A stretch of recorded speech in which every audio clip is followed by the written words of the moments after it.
This is dropped on the morning show here on the SDH Network. John, hear you there. It's a wall pass Wednesday, so pretty much anything's on the table. And we got a lot of things that are on the table this morning from a bunch of different places. I know that surprises you. As always, 9:15, Tyler Pilgrim in our Atlanta United coverage exchange program continues. And so Tyler joins us at 9:15. And we will see if Marion Crowder is not on a plane or in an airport someplace. We'll see if we can catch up with her at 10:30. Otherwise, we've got news to talk about. We've got drones to talk about. We've got Canada to talk about along with said drones. We've got the Undertaker to talk about. We've got a lot of stuff going on overseas that we need to get into to catch us up on news of the AM and things like that. So there's plenty to get into this morning. And once again, it's whatever's on your mind as well. And I will truly admit that there were a couple of different things that I thought about getting into Morning Alex this morning. And for opening kickoff, I guess it can kind of continue the trend of the previous stories that we've had involving the activity going on in Brazil. And so now, believe it or not, I know this may shock you, but it appears that there are some questions and some raising of the people's eyebrows when it comes to the activity involving the influencer and the possibility that it might have been just, hey, I own the club. He's an influencer.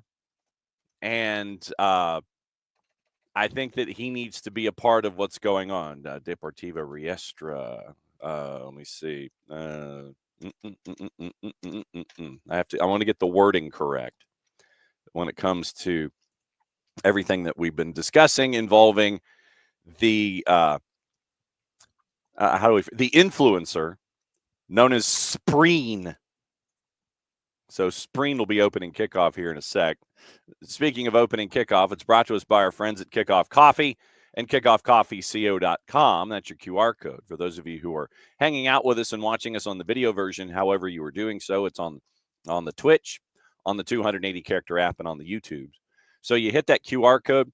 Then, in turn, that takes you into Kickoff Coffee and kickoffcoffeeco.com. When you check out, you use the code SoccerDownHere15. You get 15% off your purchase. They, in turn, take 10% at Kickoff Coffee, reinvested into youth games, youth initiatives that they have earmarked as being cool, courtesy of our friends at Kickoff Coffee and kickoffcoffeeco.com. Now, yesterday we told you the story about Spreen, which I swear to God sounds like a body part that most old folks probably have injured at one point or another.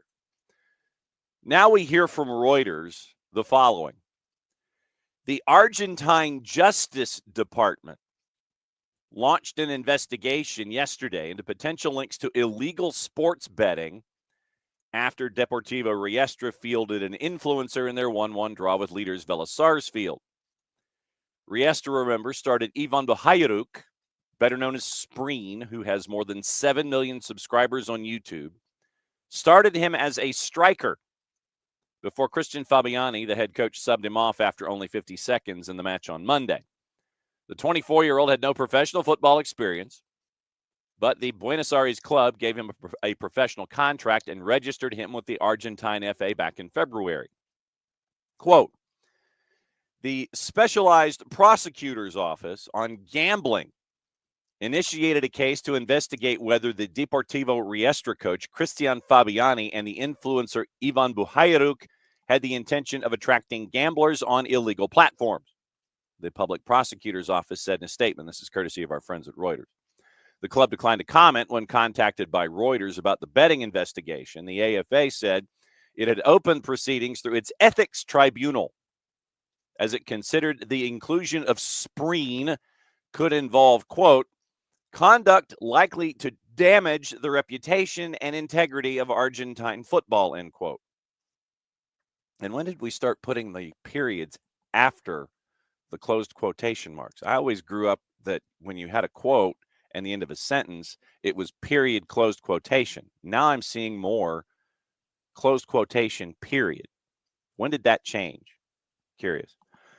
When there are things we don't like, we have to correct them, AFA President Claudio Tapia told Olé. Riestra, who are known for their unconventional marketing strategies, released a statement apologizing, quote, to those who felt offended by the publicity stunt. Unfortunately, this marketing action generated many negative opinions. We would like to offer our most sincere apologies. At no time was it our intention to disrespect Vélez or Argentine football in general. And so here it's period, closed quote. I don't know. Anyway, the man's an English major. And so, yeah. So So literally, four card. Yeah. So here's this is where this is what happens when you're the son of an English major. You look at things like this because, all right. So it is, and this is definitely opening kickoff material. So it's open quote. Take the section, closed quote period in the article. And then at the end of, and I'm guessing this was probably just a pull and a cut and paste, for the opinion from Deportivo Riestra, it is open quote, quote, period, closed quote. I'm the kind of guy, look, I'm an Oxford comma guy. I take the extra space after the comma. So for me to see closed quote, period, is throwing me off because I was raised, period, closed quote. And seeing in this article, closed quote, period, and I'm seeing this more these days too, where it's closed quote, period, and the period is outside the closed quotation. I don't know what's going on here. Like I said, I'm an Oxford comma guy, and I'm a separate space guy when it comes to commas and continuing a thought after a positive. I don't know what's going on. I don't know if something was passed down by the grammar cops or what. The grammar prosecutor's office? I don't know. But I'm seeing more close quote period outside the quotes, and I saw both here in this article from Reuters.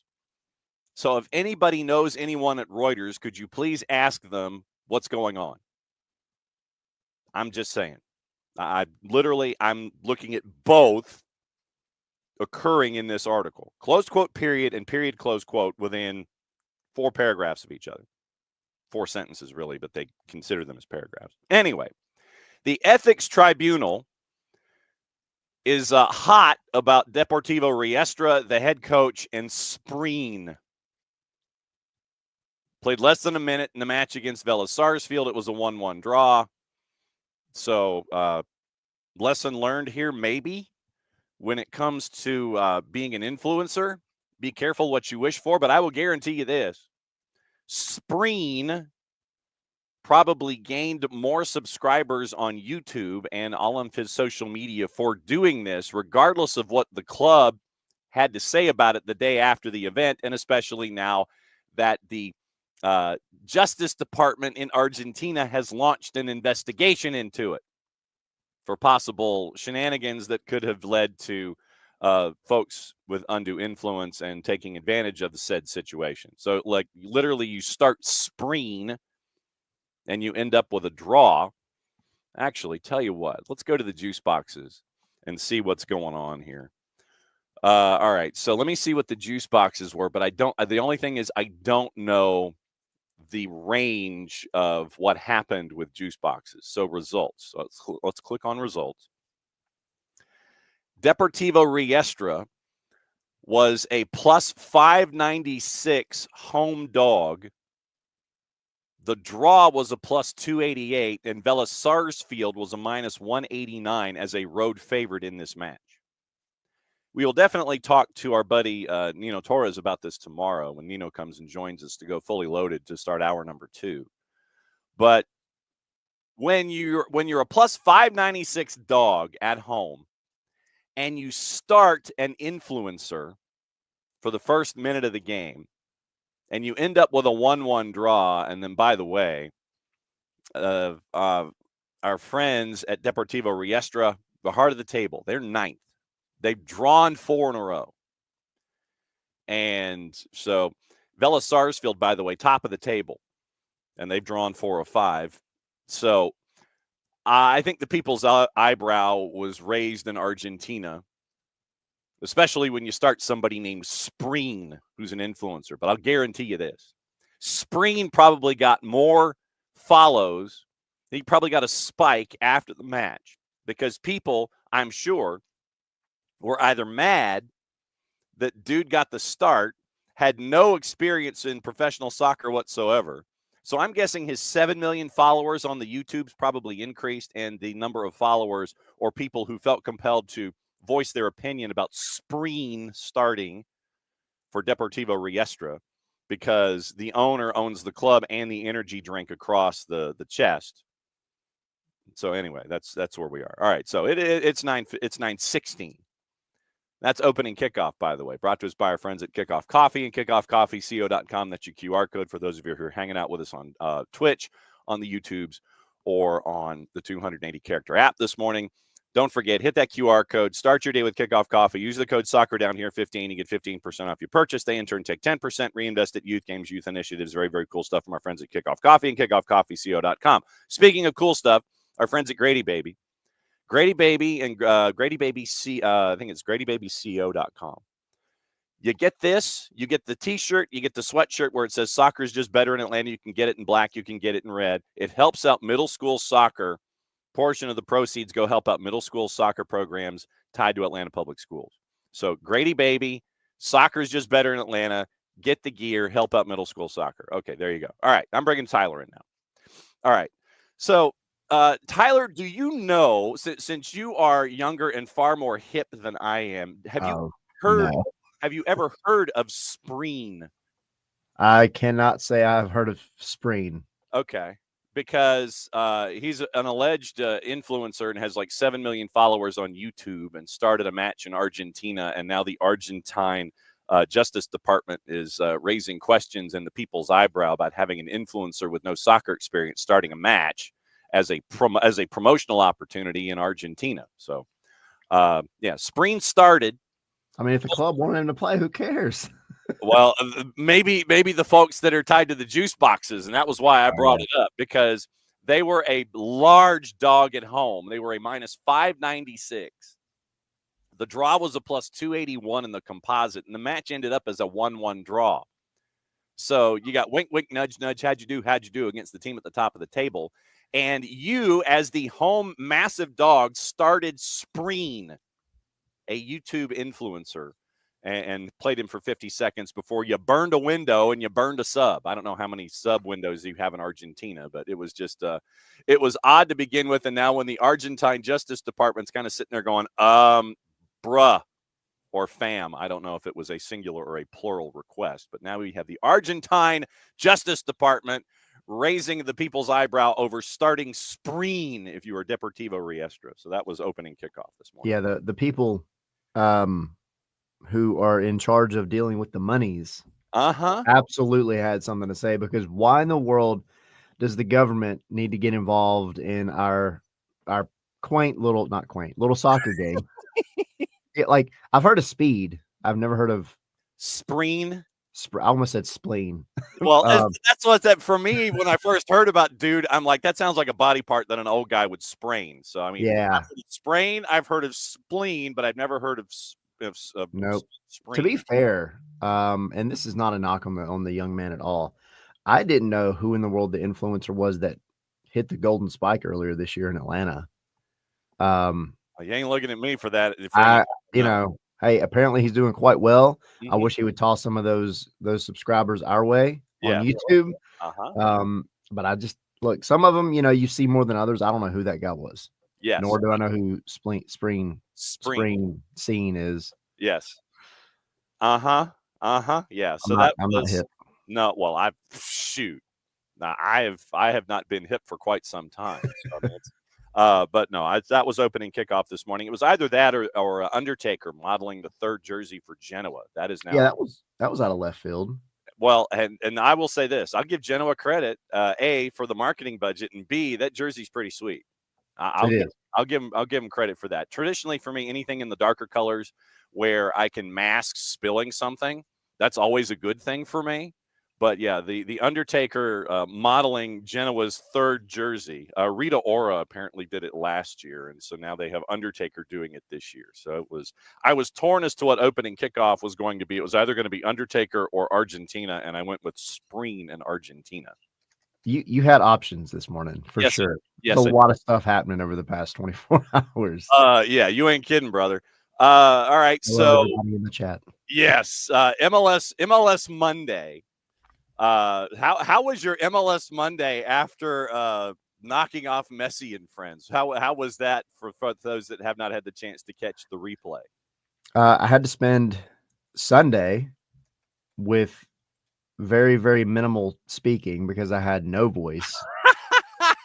I don't know if y'all have seen me losing my mind along with everybody else at the end of that match on our watch along, but I had very minimal voice activity on Sunday. So Monday came around, and the whole point of that thing is supposed to be an MLS Monday show, not just an Atlanta United show. But I mean, the biggest story really in soccer this past weekend was what Atlanta did to Messi, and we had Steve Cangelosi who called the game on, which was great. Saw that. And got some insight from him about the game and the series, but then also about the other matches that are going on. And look, you've got that ha ha ha ha ha kind of mentality about it. You've got everybody's just kind of reveling in the moment, which is really, really fun to see. Everybody's excited. And then I think kind of the consensus by the end of it was, yes, I like Miami is out. Cool. I don't care. I really don't care. As an Atlanta fan, I can revel in the moment and be so happy that it was Atlanta that did it. But there are still some genuinely good, fun storylines and games. Like if you're neutral, Atlanta Orlando is a must watch. The Hudson River Derby is a must watch. Like you've got some really good games coming up, and just because they don't have a guy named Lionel Messi in it doesn't mean they're not worth watching. So. No.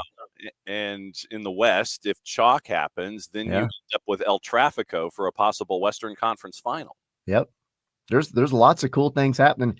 And if you were on the Messi bandwagon and you just happened to still be here after the better team knocked him out of the tournament, go watch these other games because I promise you they'll be much more entertaining. Yes. And the idea and this is part of the conversation that I've been having involving Messi and friends specifically is that when you are built the way that you're built and you are the analogy that I came up with was the Loyola Marymount offense from college basketball, where literally it's like if you have the ball in your hands any more than 5 seconds, you're taking entirely too long before you put up a shot. Yeah. And it was so heavily stilted toward the offense that when you have the defense structured the way that you do, then you have injuries attached to that defense. Then Tata Martino and the staff and Jorge Tiller, they have to be imaginative in trying to figure out, okay, how are we going to fill these holes and how are we going to try and cover up all of the cracks in the foundation of our defense. And it's also the difference in a one-off and a best of three, because you can analyze what's going on with what happened in match number one, the injuries to Sergi Busquets, where he's not available in two. Busquets ends up, being a sub in match number three after, no, he wasn't available, but no, he practiced on the side and everything's fine. He's just questionable. Subterfuge and a decider. Who ever thought of something like that when it came to player health and identification? But it's the difference in a bunch of things where you find out where I think it's 25% of the cap space for Messi and friends is toward like a handful of dudes toward the Gulfstream Galacticos. And then you've got to figure out how you're going to fill those absences and then figure out defense and then best of three. So there's a lot of stuff in play here involving a top seed that if you can find a way to be clinical, then things go your way. Am I making any sense this early in the morning? Absolutely. Look, I got coffee, so it's helping. Okay. It's all coming in loud and clear, I promise. What you're saying is, I'll translate for those that thank you couldn't, I got it. It was loud and clear to me. The stream of consciousness that's here. Translation is, maybe don't put all your eggs in one basket. You should have a well-rounded team. And it's not like it was a secret at this point in the season that Miami's defense sucked. Like you can get in behind them. You can beat them on counters. You can do things to exploit them. We know, and we said it last week on here, on this show, on my show, everything. You get into a game with Miami, and at some point, it's going to start becoming a shootout. You just have to score more goals than them because they're going to score. Yeah, it's going to happen. So go and you just got to attack their defense, and then for their defense, their defense was so bad. How bad was it? That in like the 75th minute, one guy decided to just stop playing the game. Obvious, yeah. He just gave up and laid down in the middle of the pitch. And then the rest of them decided, oh, remember all the fundamentals that we learned from the time we're 6 years old to like play to the whistle? It all went out the window. That's how bad that defense was. And that was Pedro Amador said, it was really funny. If you go back and watch Pedro Amador, I'm on our watch along. I'm like, oh my God, they're giving him so much time to pick out a shot. Like, how dumb are you? This guy has been a sniper, and he nailed it again. He lines up this shot, and because of all the craziness, right? Like nobody knows, like, is he going to blow the whistle? Like, because Aviles is down. Pedro takes the cross, and then because of the confusion, he just kind of turns around and like walks off, and it almost looks like he called it. he called it like Steph Curry or like James Bond, and there's an explosion in the background. He's just walking away from the explosion. Surely because nobody knew what was going on. He led for his Joker in the hospital. Cool. Yeah, exactly. And then Slish, so happy for that man, especially after what he went through. The run that he had to go charging inside the 18 and the trampoline that he got on. Yeah. To turn into a dolphin. Oh man. Beautiful. That was but I think that, and I'll give Atlanta United social media team credit for this. They've started calling him Hawkeye, meaning Amador. Yeah. And I think that that's going to stick. Yep. I'm trying to get him to use the meme of Hawkeye. I just need them to just paste his face over Hawkeye, with the bow taking out the guys in the Avengers, but they'll get there. You had playoff Jamal, who almost had a hat trick in 6 minutes after the slam dunk that hit the post that he was second to in the 15th. And then the 2 goals, the 19th and the 21st. And then you had the proposed equalizer, but he was offside, and Ronald had played that particular element of it to keep it at 2-1. But yeah, it was just I was in the press tribunal. Oh yeah, yeah. You were probably in the same seat I was in. Row 31, seat 15. So I was in like the front row of the 2. Okay, I was in 32, seat 7, so I wasn't that far away from you. At least you had something to rest your back on. Yeah. As I'm sitting there, and it's like, okay, how am I going to write this article? And basically, I pulled out my tablet, and I'm sitting there and typing moments while I'm trying to figure out, okay, how am I going to write this thing? And I'm writing on my tablet at the half. Yep. But it was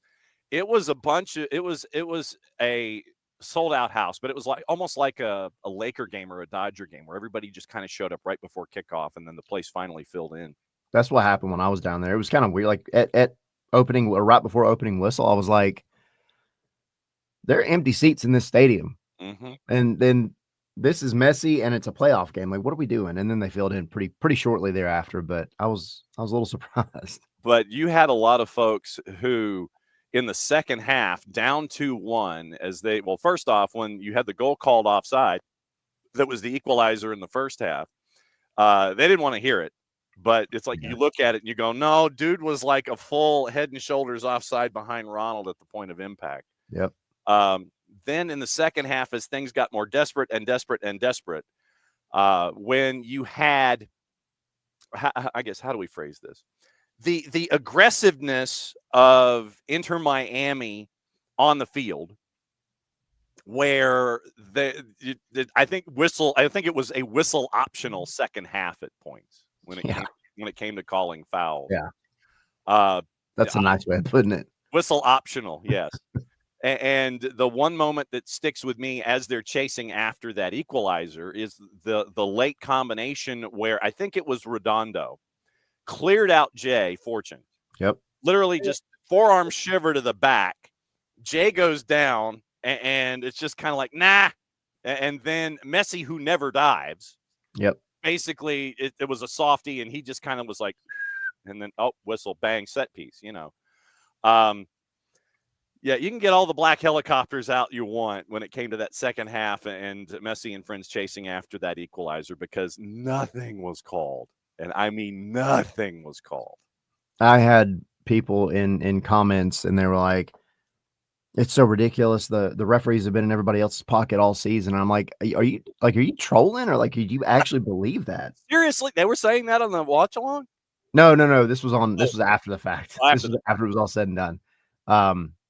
And I was like, I don't know that that's even like kind of believable by anybody. I don't think anybody actually thinks that you're being serious right now. The fact that you can go and do what you did to Brad, and I heard Jason freak out about it in the nonstop access video.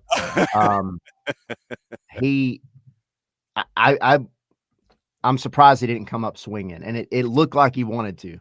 Mm-hmm. It looked like he wanted to. He came up, and it's not just one, right? Like I understand what Messi's trying to do. He's trying to get the ball. He's trying to restart it quickly. Whatever. That's fair. I get that. That's fine. The fact that Campana comes up and just absolutely levels him, and it was funny. I even said this on the watch along. I was like, somebody's got to take the clip of him like falling, continuously into the net into a GIF because it was pretty funny. But Campana, how you get away with that with no card at all? Mm-hmm. Like that should tell you all you need to know about the way that this entire match was reffed. Whatever. And then Suarez has to come in and get his because Brad had bowed up at him a couple times already, and they had been yapping off. Whatever. And I said that moment, I literally said it out loud. I said Brad is not going to let that go.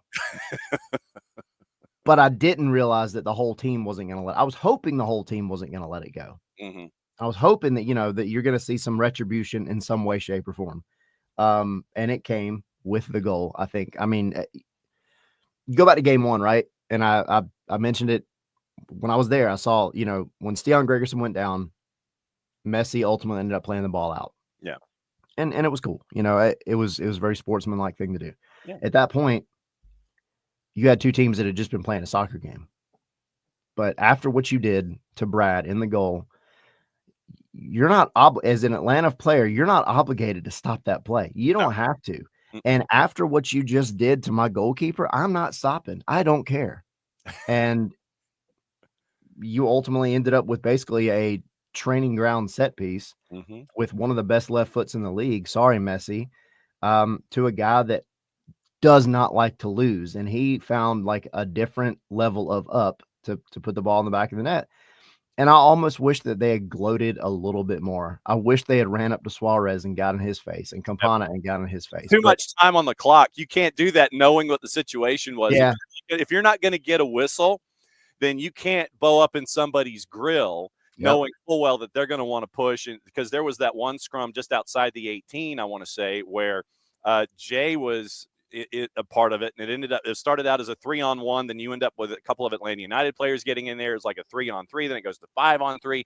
You get that big mess right out there, like 23 or 24 yards out, as Miami was chasing after that equalizer too. And so you're seeing guys that are standing up for each other, and that you can't bow up, because if the whistle, if you're in a whistle optional portion of the match, then you don't know when that whistle optional is going to become whistle activated.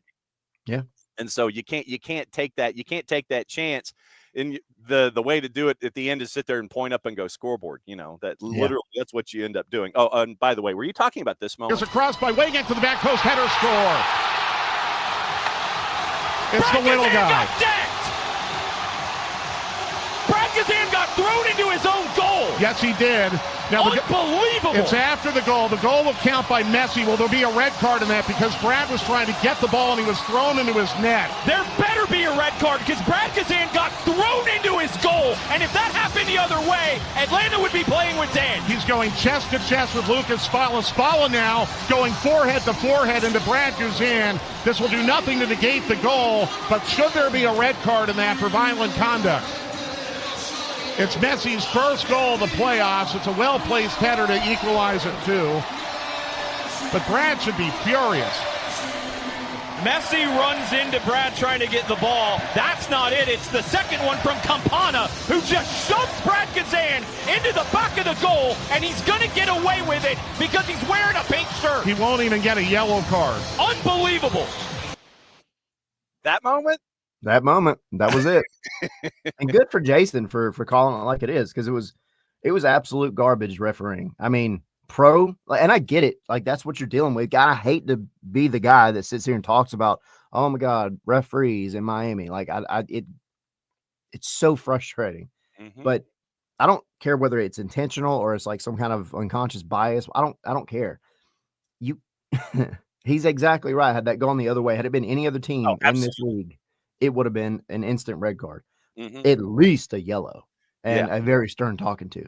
The fact that you do that and then just walk away blows my freaking mind. It's pathetic. It's pathetic. I figured it did more than blow your freaking mind at the time. Yeah, I know. And I know that as a father, I know that you were trying to curb your. And at the time on a live watch along, people are staring. We're on there like freaking out in the best way possible. My family is literally just off camera watching the game as well, and I'm like, oh my God, I need to just keep it together. Got to keep it together. Yeah. So irritating. Payback is tasty. Payback is a you know what.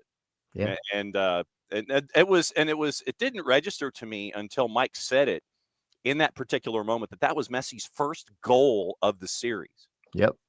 And that to me was something else that stood out because of the defensive game planning that you had from Atlanta United, where they're clogging the middle. They're making sure that you don't get those runs. You don't get the cutback cross, because when the cutback cross did happen, you end up with that second goal for Messi and friends. And then there were other moments where they had the shots and they weren't clinical in their finishes. You had a couple of slam dunks off of cutback crosses that they didn't convert. But the fact that was Messi's first goal in the series, and now there's and this is rag. This is the rags that are talking and the dirt sheets and things like that. Now there was even a thought floated yesterday in South Florida that you bring in Xavi to take over for Tata Martino now, since they crashed out in the first round of the playoffs. Why not? Just keep throwing the money.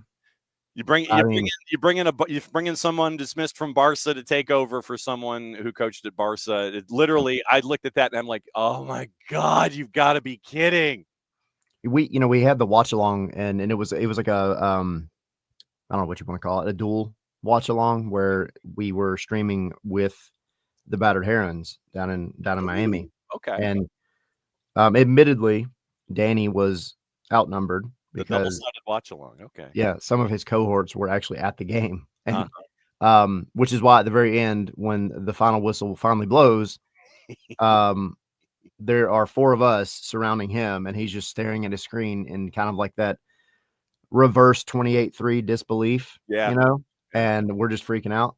But one of the topics of that entire watch along was like that there are a lot of Miami fans who are over Tata Martino, and they want him gone. And that was before this game.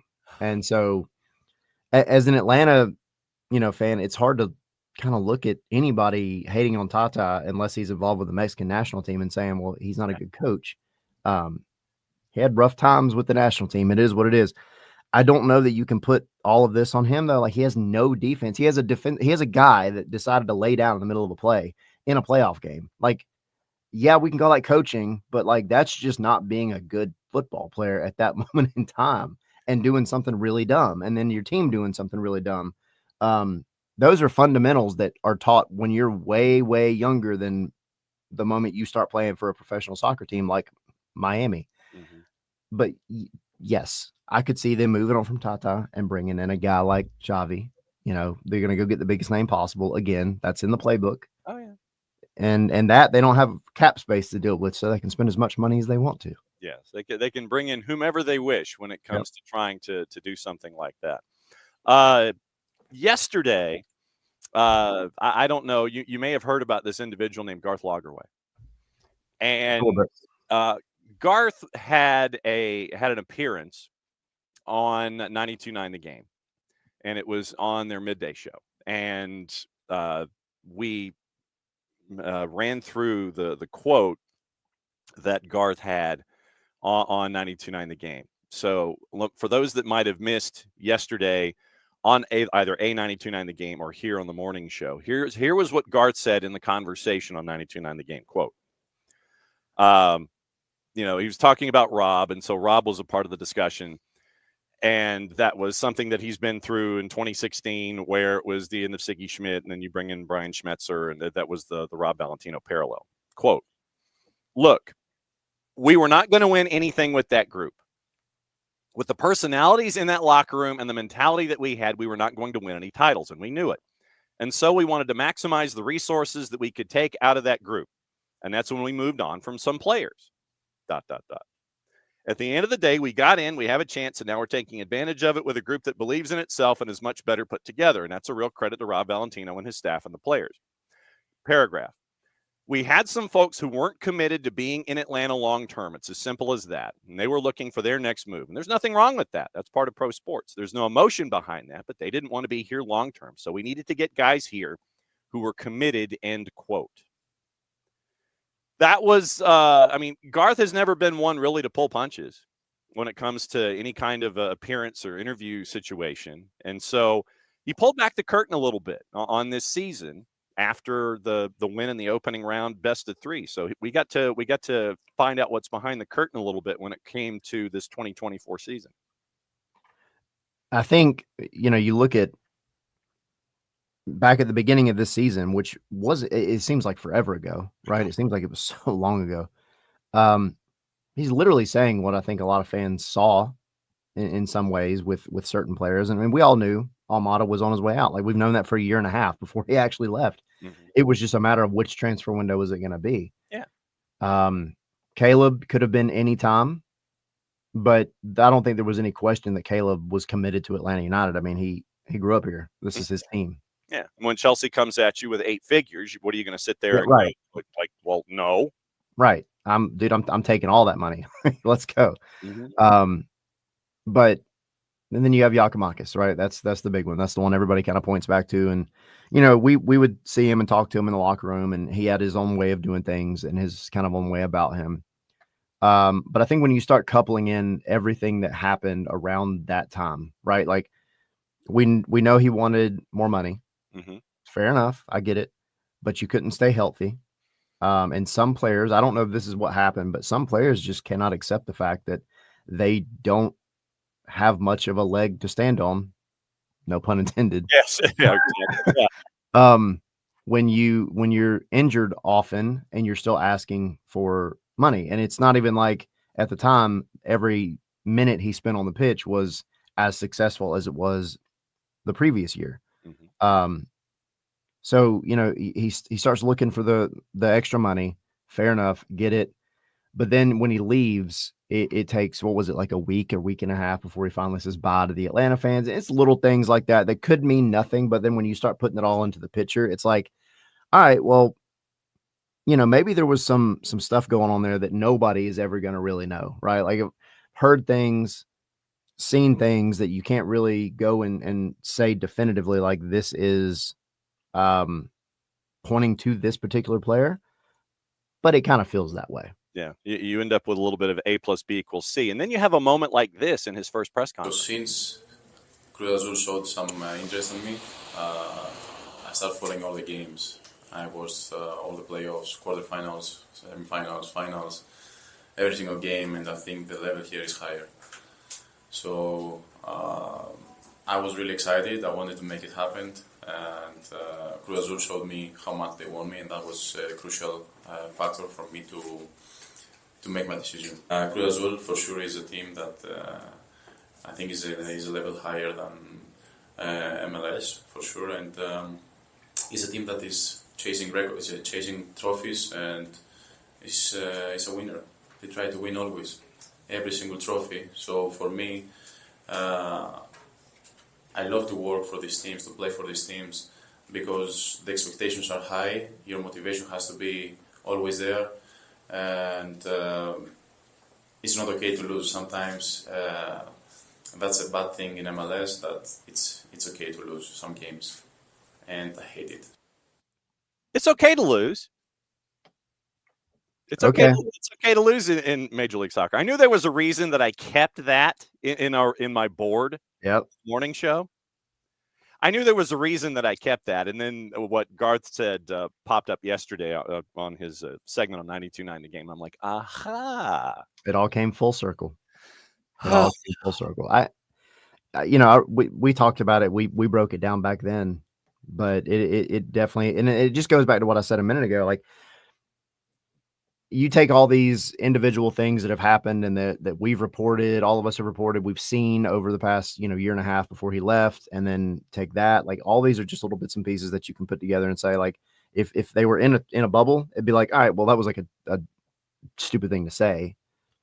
But then when you have the conclusion here with Garth Lagerwey yesterday, and then you go back and look at the entire tenure of one particular player, there's really one. I mean, I'm not saying he's the only player that maybe Garth was talking about, but there was certainly, I think, almost undeniably one player that he absolutely was talking about, and that was Giakoumakis. And he had that kind of personality that he was going to affect the locker room for better or worse, one way or the other. That's just how he was. And you hoped it was for the better. And I think at times it probably was for the better. I think before he left, especially, last season, like, there were times where I think he was trying to elevate that locker room and build it in a way that only a guy like him could, a guy like Joseph Martinez could. They have that kind of personality.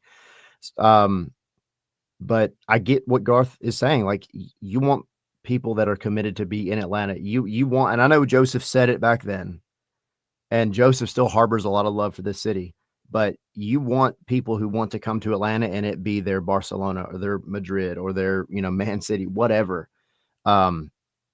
because they believe in what this team is building. And thankfully, after this past weekend, Atlanta has another really, really big highlight reel piece to add to any sales pitch that they want to throw out there. We're the ones that beat Messi in Miami. And look at the crowd that we had in the second game. Look at what it meant to everybody and the fans. Like, there's reasons to want to come to Atlanta, and you can go out and get talent that really, really wants to be here. Because ABC, always be Cruton. Always be Cruton. That's right. That's literally what you can stare at here with Atlanta United. It was an interesting paragraph. It was an interesting 2 paragraphs from Garth Lagerwey. But yeah, to Tom Russo's point, he says, I'd love for somebody to ask him what gave him that idea that it's okay to lose here. Ridiculous. Yeah, it's okay to lose. I mean, I think that's my only piece of that entire press conference that he had, where it was, if anybody at this club ever gave you the idea that it was okay to lose, they're wrong, first of all. But like, I know that, folks have their opinions about Gonzalo Pineda. Covering him for the 3 years that he was here, I never once ever got the vibe that he thought it was okay to lose. Admittedly, sometimes the team played like it was okay to lose. They were so up and down, is what it felt like. But I mean, he would never be okay with losing. And I would be extremely shocked if you were to ask either Giakoumakis or Pineda today, did those words ever come out of your mouth, Pineda? And they said yes. I would be shocked. There's an implication there coming from something. I don't know what. Yeah. But I think at the end of the day, Giakoumakis is one of those guys that was going to search out what he thought was more money and what he thought was better playing circumstances. Well, and I mean, I will cede the argument that sometimes when you're playing 3 matches in 7 or 8 days, the way that schedule compression is in this league, sometimes you have to manage your 11s and 18s. And if you just want to get out of Dodge with a rotated lineup and get out of Dodge with a point in a difficult situation, I get that. You know, look, sometimes you just got to sit and take it because of your situation when it comes to scheduling. I mean, I could see it from that viewpoint if that's what he was talking about. I don't think that's what he was talking about, but I can see that part of an argument if that's where you want to go with it. And that's the only thing that would make any kind of sense. And I know we kind of mentioned that, but you're in a position where, like you said, you have schedule congestion, you have, road trips, and if you look back at like what Atlanta had to do here in the playoffs or going into the playoffs, the travel is stupid and it's all road games, right? Like, yeah, at some point you just kind of have to say, all right, well, we're still gonna go try and win. Like that's where I'm like, he didn't say it, Yakimakis, but whatever. Yeah. You're still gonna go try and win, but you also have to be, here it is again, pragmatic. Jinx by me Mountain Dew. I knew, yeah. Yep.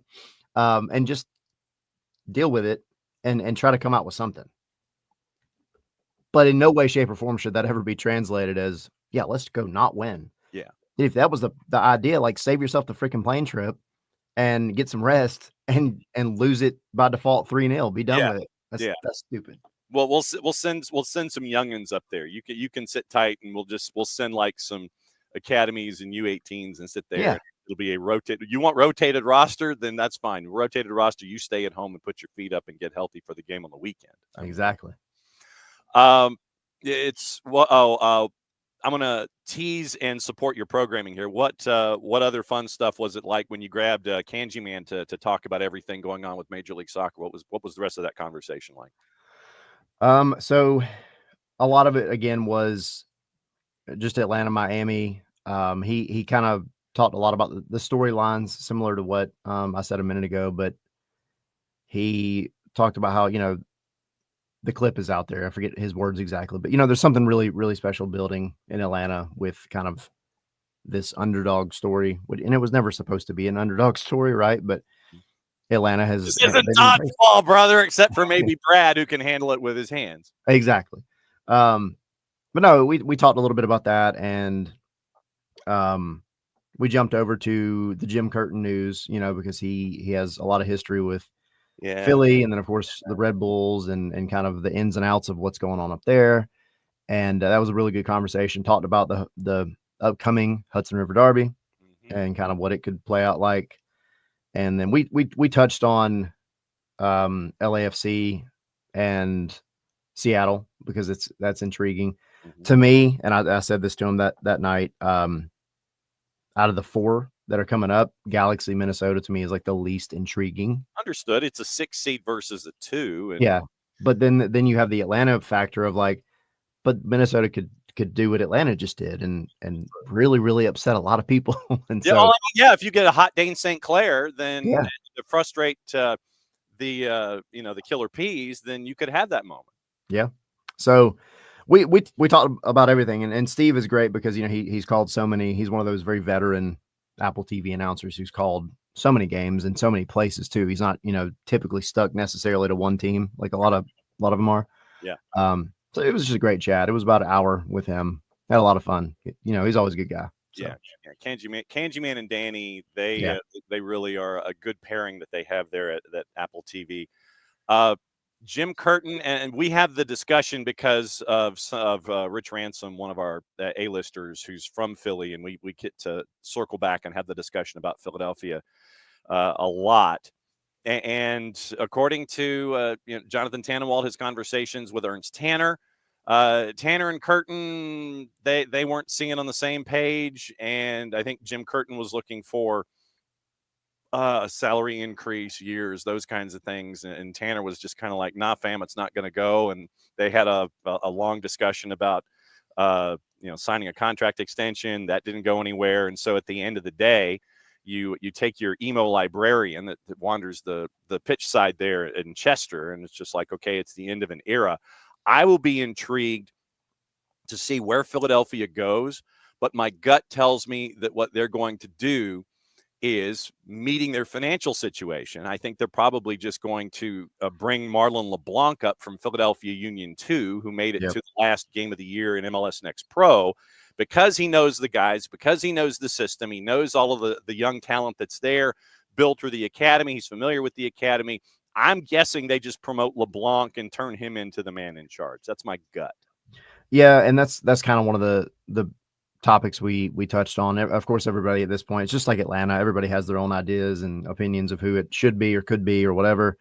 And one of the points that I brought up and was talking to Cangelosi about was you're kind of in a tough situation. Now, it made it easier if, everything like Tannenwald was saying happened with they just weren't seeing eye to eye and it was kind of time to end it. But, Philly has been that team that has been so close. It's like the commercial with the dollar bill and the fishing pole. Like you're so close. You almost got it. Almost got it. They just couldn't do it. And so then you take a gamble. Like, do you keep the guy that got you that close and hope that he can just find that extra gear to get you over the top? Yeah. Especially when playing a team that happened to have Gareth Bale doing Gareth Bale things, or do you say, all right, we've given you enough time. Like, we just need something new. We need a new voice, kind of like what Atlanta said they were looking for. Yeah. And it is very much an easier thing to do to bring up a guy that has been at least in the system for some amount of time, even if it's temporary. And that's what I think that's what they're going to do. Yeah. According to Tom says that Rich Ransom said he believed their style was directed from above. Curtin's capable of playing differently, but when you're in that 4-4-2 diamond and you have dudes that do certain things, then that's where everything is oriented. All right, time to cut the promo. Did I see that the mug was Mandalorian today? It is indeed Mandalorian. Okay. So it is indeed. I was actually looking at Kickoff Coffee's website because I'm on here every Wednesday. Yeah. At some point, I need to start putting y'all's coffee in my cup. I was just thinking about it. I was like, God, this has been like, 6 months now or so? Yeah. You've been and I've had it before. It's very good. This entire season, and you come leaning into the promo. It's like, oh yeah. It's like I'm hearing Nelson talking about this thing. When y'all first started the promo with it back, what was it? I think a couple of years ago at this point now. Yeah. Mm-hmm. I got a bag, and it genuinely is really good coffee. If anybody hasn't had it yet, like, go get some. It really is great coffee. As somebody that drinks coffee every day, I can tell you it's a very good coffee. I'll take your word for it as someone who drinks coffee. Never. As always, my friend, go and save the rest of your voice. We actually have a weekend where we don't have any kind of MLS playoffs whatsoever. Are you going to Central Florida? I will be, as long as I get credentialed, I will be making the trip. Okay. So I will be back down in Orlando for the second time this year, and I did not think it was going to happen. So that's my plan. That's the plan. As always, my friend, great to see you to lead things off here in hour number 1 on Walpassian Wednesdays. And we'll catch up with you soon. Yeah, appreciate it. Y'all come see us tonight. What he said. See, 7 o'clock. There's you midweek. You have the MLS Monday, and then you have Scarves and Spikes on the midweek. See, we're day side, they're night side, they're night owls. Maybe you get the best of both worlds. Tommy will have maybe recovered from his hangover by now. I don't know. I don't know. We'll see. I know it's a stretch. And does Sid's better half know what she's getting into? Yes. Yeah. Okay. Just check. Allegedly. Okay. So I know, because Sid did a thing, and we always congratulate when you do a thing. And, absolutely. And congratulations to the good old Sydney Hunt. Yes, and adding to the SNS family with doing a thing and showing shiny rocks and photos. All right, be good, my friend. We'll see you whenever you want to crash. Appreciate it. See y'all. All right, there's Tyler, and Tyler's going to go drink his coffee. The purple team, Tom? Which brings us back to my nickname. Is it the purple team? For the team in Central Florida? There are many nicknames. There has to be a Nelson annotated, I'm sure, at some point, with all of the references and esoteric and pedantic stuff that I run through. Oh, Walker, Texas Ranger. Walker, Texas Ranger, whichever one had the all jacked up on Mountain Dew quote. Okay. I'll have to remember that one. I have to go back and search. Okay. Back to the top of the order. We got stuff to talk about. And we got drones to talk about. We got Memphis to talk about. So it's hour number 2. And so We're also trying to track down Marion Crowder and see if she can catch her breath and be in one place for 20 minutes. All right. So good morning, Alex. Morning, Four Card. And yes, as always, FEA. Morning, Tom. And I don't know if it was ready to leave. It was more like got to replace with Xavi. So I think that was where that was coming from. And so Four Card, in discussing the inside of the period, it's period, quotation, end of quotation, or quotation period. And this is the whole English semantics and opening kickoff. The period after the quote of the whole sentence is not a quote. I know. I'm trying to figure it all out. Morning, David. Alex is a fierce supporter of the Oxford comma, but wholeheartedly disagree with the period inside the quote if that punctuation does not belong to said quote. I know it's correct, but it's wrong. Okay. Yeah, David, Oxford English style books down here. And like I said, David, this is the curse of someone whose mother is an English major in library science. So at a very young age, and I mean very young age, the whole grammar thing was just beaten into my brain. And I mean, literally, I'm the guy that was forced to take 2 years of Latin in high school because it was meant to be a word builder for my SATs. That's where I'm coming from in all of this stuff. It is, to me, it is not stadiums, it is stadia, because UM is a neuter declension noun in Latin. Therefore, the plural is a and not UMS. So that's where I'm coming from with all of that stuff. A lot of my plurals and grammar comes from my Latin, taking Latin, the dead language, upbringing. So that's where all of this stuff comes from for me. And Tom, thank you. Oxford comma is the only way. Yes, Dell. Parkhurst and Rhode Island going down on Saturday. We have reached out to Rhode Island FC, and we will see if Cano Smith wants to continue his ritual of being on the show. He was with us. He was on the network last week, leading into the playoff game, and they won. And so we'll see if Cano wants to circle back. So, and Dell's middle name is Reuters. Yes, two spaces after the period. Thank you, OG. Four Card says I'm taking crazy pills. And the thing is, Dell, I'm not really all that jacked up on it. I could literally have Mountain Dew before I go to bed and fall asleep. It's just there for the taste more than anything else. I'm just when there are things that go random into your brain and they rattle around in there, that's what opening kickoff is traditionally for. So, Dell, any day is USL coverage. Traditionally, Kaylor Hodges during the playoffs comes on Tuesday mornings at 10:30. And that's where we spent a bulk of our time. Kaylor is on standby right now. Since Dell has mentioned what's going on with we mentioned the playoffs. So that segment that we had with Kaylor yesterday morning at 10:30 is on the network. So you can go back and listen to that. We talk about the playoffs. We mentioned Cashman and how it's been renovated, and it actually does look like an actual functional stadium. So there's that. But the other thing that we wanted to get into was stuff that Tom Bogert over at GMS, he mentioned last night that it appears, and like I said, nothing on the 901 FC website, nothing to announce anything like that yet. So now I'm going to the Memphis Commercial Appeal and seeing if there's anything in that newspaper involving Memphis sports. Because it was mentioned last night that apparently, it appears, and like I said, this literally is just something that popped up and has found no other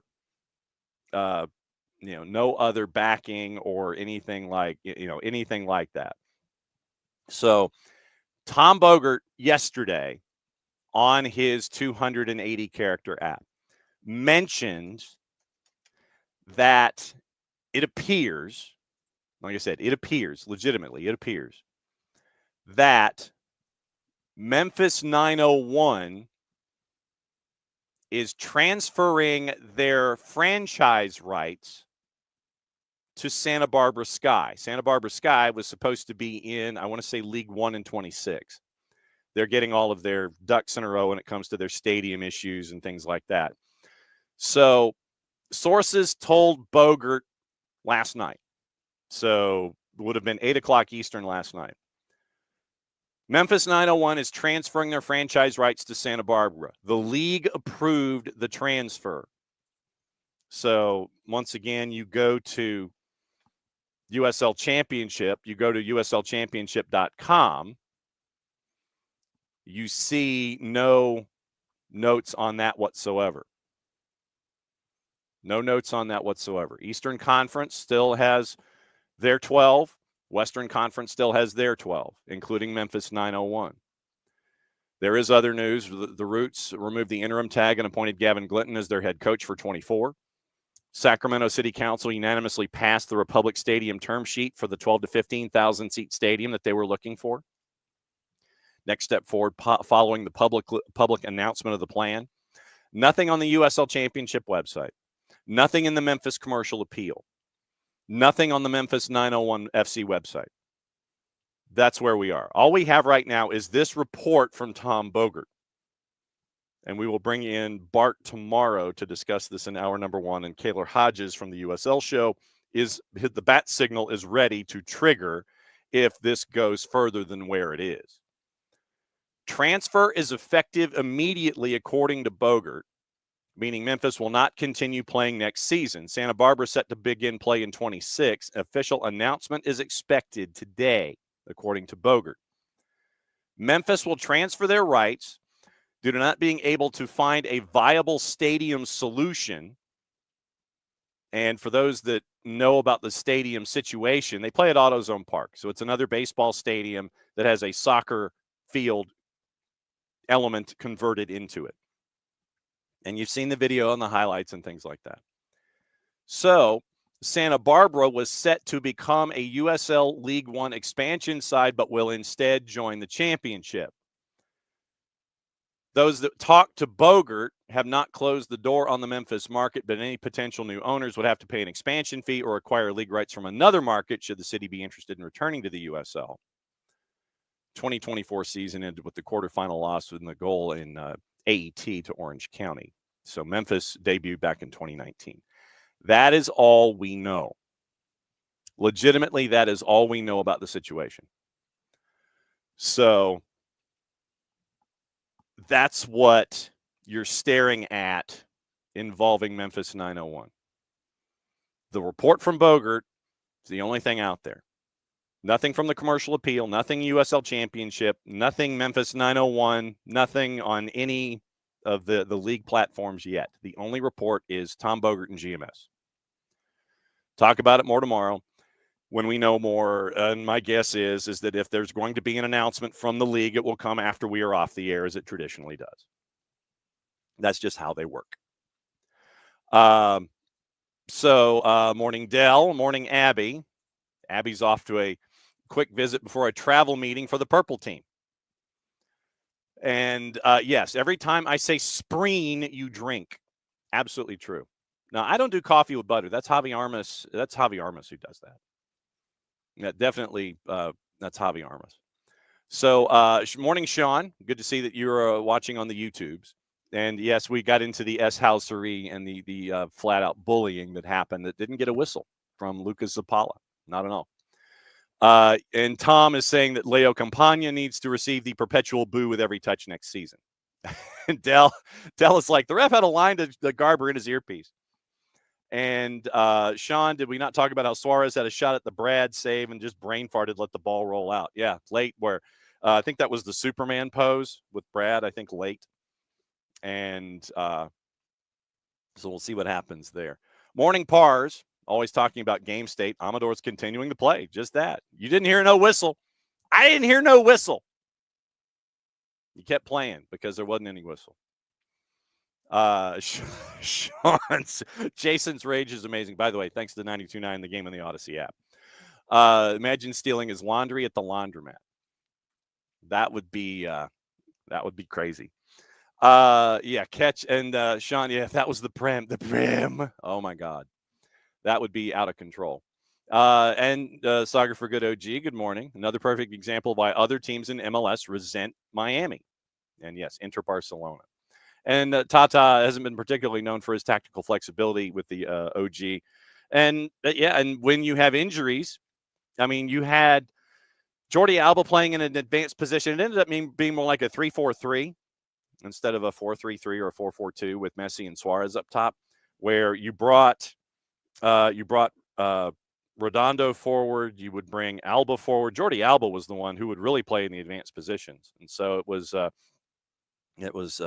interesting to see the imagination of Tata Martino. So yes, this leads to the old saying, Michael, in our discussion about the tournament, just get in the tournament. But yeah, Bart, my gut tells me it's going to be Marlon LeBlanc just because of Tanner and Sugarman and their unwillingness to open up the checkbook. That, like I said, that's just my gut. I have no foundation of any factual element in that, but my gut, with the evidence that we have, means that to me it would be Marlon LeBlanc. I mean, there have been times where teams in Major League Soccer have given their assistants the number one gig. I mean, Wilfred Nancy's an example of that. So Wilfred Nancy was a successful 2, goes to Montreal, gets the head coaching job there with CF Montreal, never to be impact ever again, as long as we both shall live, and then goes from Montreal to Columbus, because who wants to put up with Joey Saputo's ish? Wilfred Nancy did not. He went to Columbus, and now we see what the future is going to be for Wilfred Nancy. Bart can confirm, by the way, Kickoff Coffee is good coffee. Thank you. Disney City Kitties, Bart, force opponent of the Oxford comma, period. Thanks, AP style. Yes. So there it is. Yes. So it was Texas Ranger. Thank you. Just watched it. It was Texas Ranger. So there you go. Thank you. Yes. 4-card. Campana gets a boo from now to infinity. Absolutely true. So that's what we know about Memphis. And so we'll see if something happens today during the show in the final 45 or 50 minutes about Memphis 901, and then we'll continue to pursue it from there. But yeah, we don't know a whole lot other than what Tom Bogert came up with yesterday. Now to Canada.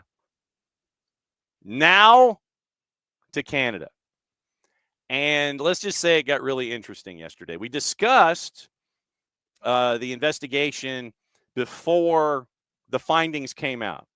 The findings, of course, came out after the show was over yesterday. And in these particular cases, what we do is we go to Rick Westhead at TSN, because he is the guy whose byline and story you don't want attached to his byline.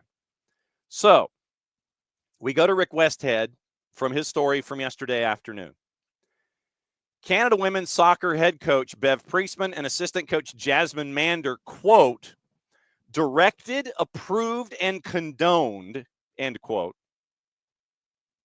No periods or other punctuation.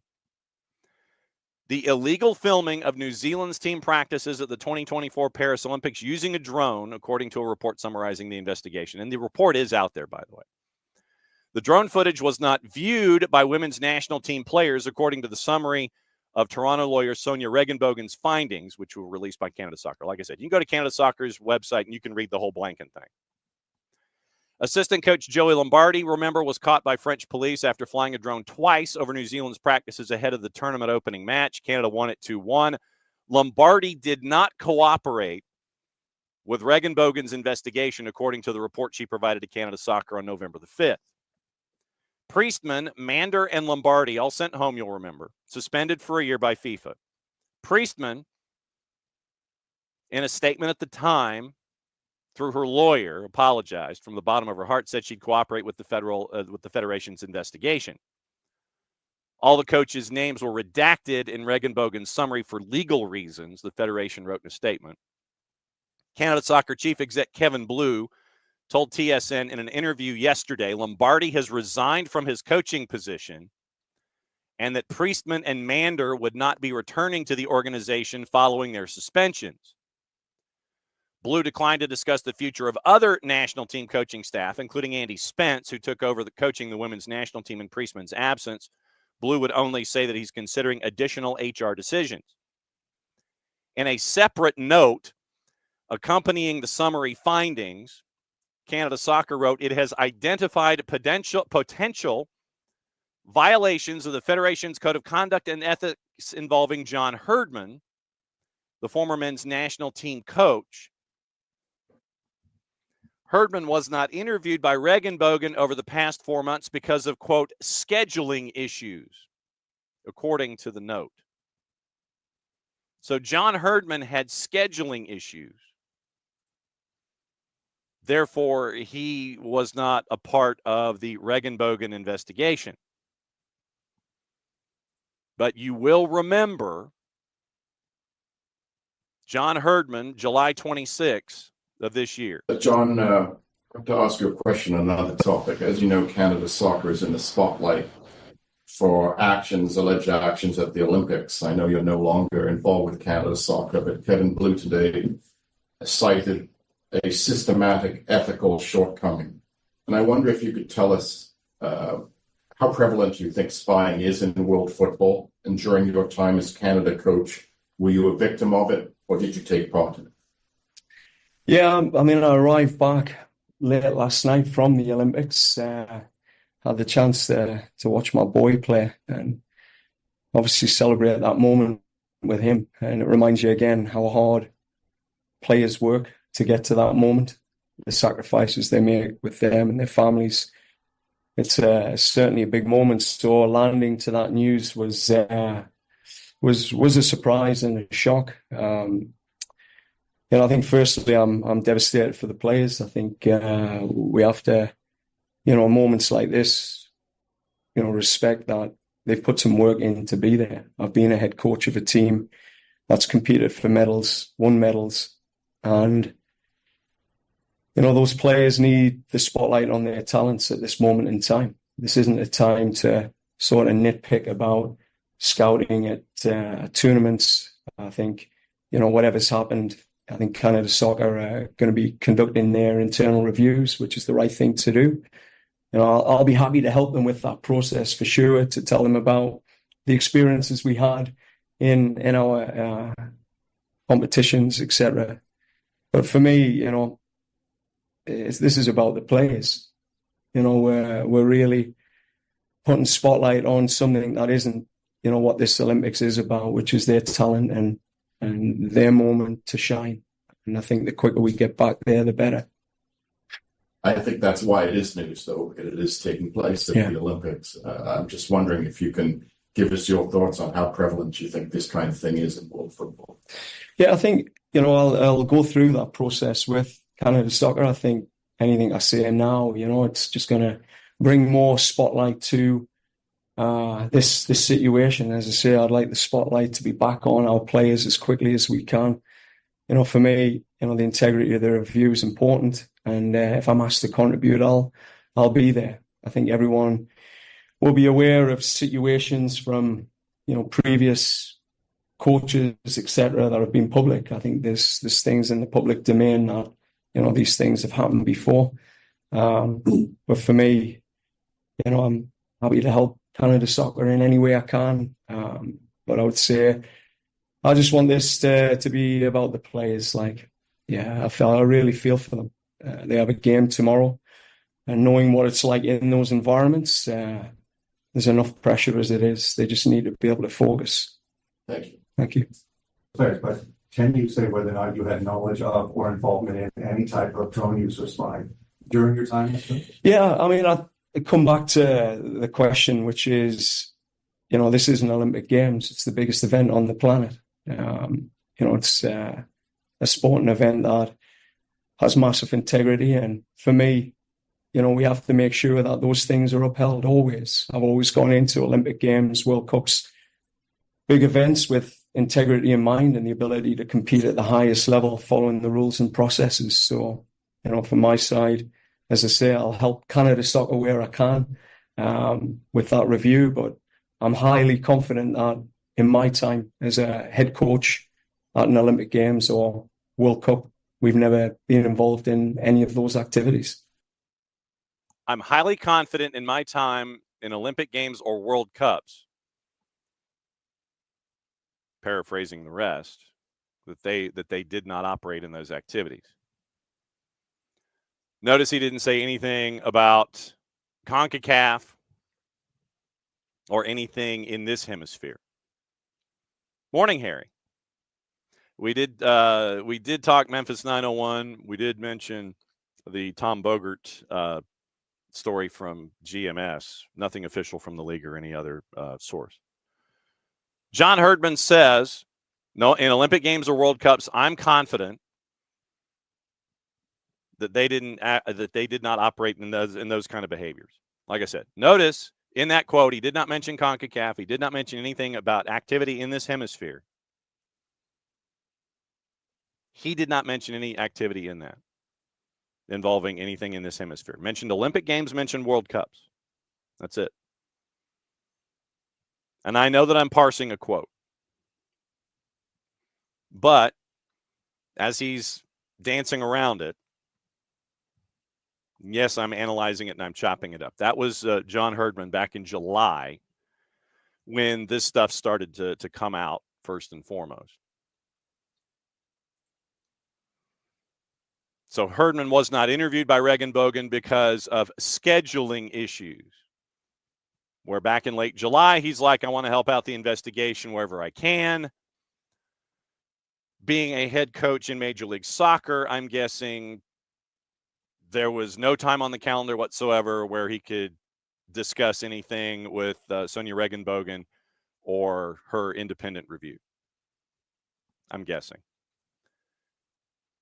Kevin Blue continued, it's something that Sonia and John's representatives worked on, and I really don't have visibility into the specific situations as to why they didn't meet. There was evidence gathered from witness statements and documentary review, as far as I understand, in the absence of a direct interview. Witness statements and documentary review. Once again, Herdman coached the women's team from 2011 to 2018, men's team 2018 to 23. He's now at Toronto FC. Priestman worked as a technical assistant and an assistant coach under Herdman from 13 to 18. According to Canada Soccer's discipline code, Westhead continues, the chair of the Federation's ethics committee will need to determine whether there is enough evidence to proceed with an investigation of Herdman, and if that happens, the organization's discipline committee will investigate. Westhead says it's unclear what leverage either committee has to compel Herdman to cooperate. I would imagine it's not a lot. It's up to John Herdman, even though previous statements entered into evidence and played on this show as recent as a few minutes ago, dating back to July 26th of 2024. Herdman said he wanted to cooperate, and he would cooperate. But apparently scheduling issues kept that from happening in any manner, way, shape, or form during this review by Sonia Regenbogen and put out by Canada Soccer. Blue, quote, the judicial bodies who are involved in adjudicating disciplinary and ethical considerations will determine whatever course of action is necessary based on the circumstances of each case, including this one. Man, that's a lot of big words. Basically, the folks that are going to be overseeing any kind of disciplinary and ethics issues, they're going to be the ones that will determine what the course of action is. Canada Soccer said in a statement accompanying the release of the report, spying orchestrated by women's national team coaches predated the 24 Paris Olympics. Quote, some assistant coaches and staff members felt uncomfortable with the practice of spying on opponents, but did not feel they could challenge the authority of the head coach. Yesterday, we told you the Radio Canada story that was published. Said it was based on interviews with 20 former Canada Soccer coaches, players, and employees. One former women's national team player who was not identified told Radio Canada said that spying was systemic within the program. Even so, according to Westhead, Regenbogen wrote in her summary she was not provided with any evidence to determine whether Federation staffers engaged in spying at the 2021 Tokyo Olympics. One source with firsthand knowledge of the incident told TSN a Team Canada coach filmed 2 of Japan's closed-door training sessions before Canada tied Japan 1-1 in the first match of the Olympics. Regenbogen, the lawyer that was in charge of the review, also provided clarity about the use of a drone by staff connected to the men's national team during Copa America this summer. A drone was used to film a promotional video for the team, and it did not involve filming any other team's practice, she wrote. The redacted release of Regenbogen's findings is that latest development in this scandal.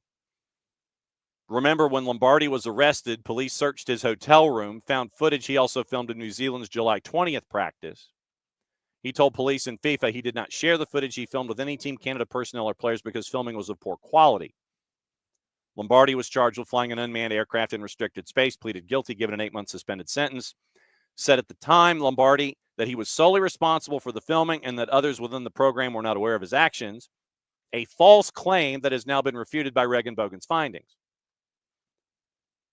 After FIFA assessed the Canada women's team the 6-point penalty, Canada Soccer provided FIFA and the Court of Arbitration for Sport with some of Priestman's emails in connection with a failed attempt to appeal the penalty. A document released by FIFA in July quoted an email sent by a Canada Soccer performance analyst to Priestman on March 20, which the analyst recapped their meetings with Priestman over the previous week. Quote, as discussed yesterday in terms of the spying conversation, I came off the meeting with the clarity you understood my reasons for being unwilling to do this moving forward.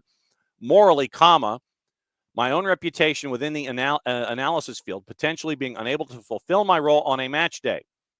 Moving forward, I will have a discussion with Joey Lombardi and reach out to the wider tech team with regards to how we could potentially look for other solutions, but just wanted to confirm that you will not be asking me to fulfill the role of spying in the upcoming and future camps, end quote. Priestman then sent an email to external human resources consultant Mark Thompson, quote, on the same day, seeking your advice and input here regarding this formal email on spying. That's something the analyst has always done, and I know there's a whole operation on the men's side with regards to it. Priestman wrote that a different Canada Soccer employee had worked recently with her staff, and he was outstanding in this area, in quotes. Yesterday, quote, in a meeting when discussing, I asked the analyst to propose a alternative solution. As for scouting, it can be the difference between winning and losing, and all top 10 teams do it.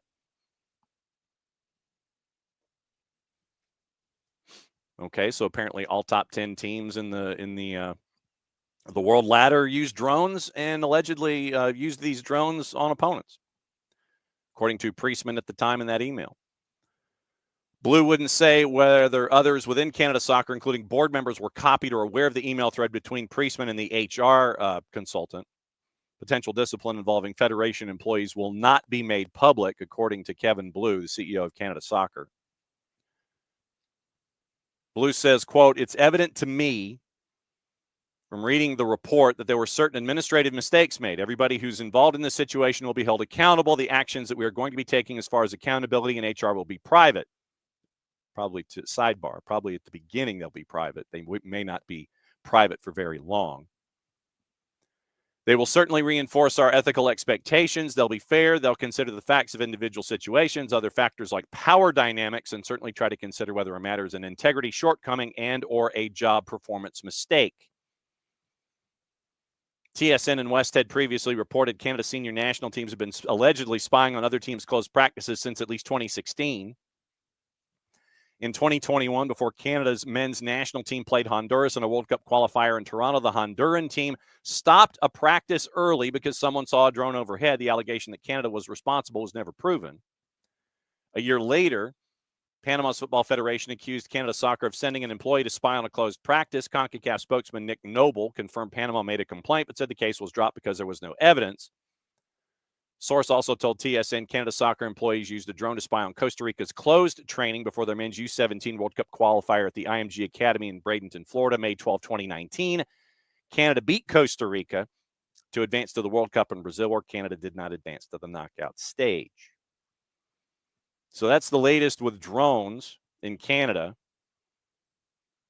Investigation concluded with Sonia Regenbogen, the lawyer in Toronto area. So that is the latest there. Derek, Canada's budget got spent on drones. Actually, they probably have to sponsor the drones. I don't know if they could actually just go ahead and spend the money outright. Because remember, Jesse Marsh's gig is what Bart refers to as a tenured professorship. It is a tenured professorship because it is bought and paid for. And this is the other thing that we don't know, is we know that Marsh's job is basically the MLS Franchises of Canada men's national soccer team head coach or something to that effect. But what we don't know is how deep that sponsorship goes. We did, Abby, talk about Memphis a little bit. We'll talk about it more probably tomorrow with Bart. But we talked about Memphis and just what we know about what Tom Bogert has put out there. That's all we know. We know what Tom knows and what he reported last night about 8 o'clock Eastern time. Nothing else. Nothing else has come from any other source in the Memphis area, commercial appeal, radio, TV, what have you. Nothing else has come out about Memphis 901. But like I said, Kaler is on standby with the bat signal, and Bart is due to come in tomorrow in hour number 1 to discuss. The league, according to Bogert, is supposed to, meaning USL and USL Championship, are supposed to say something today. Traditionally, as the way that it rolls, today means when the show is over. So when something is said, if something is said, obviously we'll talk about it tomorrow. Bart Keeler set to join us tomorrow to discuss. And Kaler Hodges, because of his real-world schedule, we may catch up with Kaler after the show is over tomorrow Eastern time and record something and flip it to the network and have that be a part of your listening pleasure if something happens tomorrow. So Bart will be on in hour number 1, probably after opening kickoff. And then we'll have Kaler probably on tape to discuss if something has in fact happened and is announced later today by USL Championship about rights being transferred from Memphis 901 to the ownership group in Santa Barbara, who are supposed to be not in 25 but 26 in League One, but appears that they will be in USL Championship starting in 26. No franchise will exist in either Santa Barbara or Memphis if what Tom is reporting is in fact the case, as it was laid out yesterday. That there will be no franchise in USL Championship either in Memphis or in Santa Barbara in 2025. You will have other franchises coming on board next year, Brooklyn being one of them. But the larger question is, and this will be something that the USL Championship is going to have to tackle, is what is the makeup going to be of the conferences? Because having Memphis as that linchpin that was basically the Milwaukee Brewers, and they can go from east to west to east to west,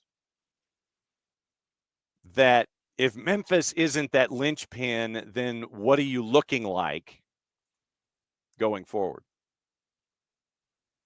So that's what you're staring at in USL Championship, possibly next season if something goes on. Nothing has been posted on the social medias for the 280-character app for Memphis 901 since 2 days ago, when they had a kit that was laid out on one of the morning shows. And everyone is referencing the Bogert report from GMS. There is no independent secondary backup of this story. Right now it is Tom Bogert, GMS, Memphis out the door, and then Memphis not playing in 25, Santa Barbara joining championship in 26. The league has apparently approved it. The league has apparently approved it. And Alex, as a public service,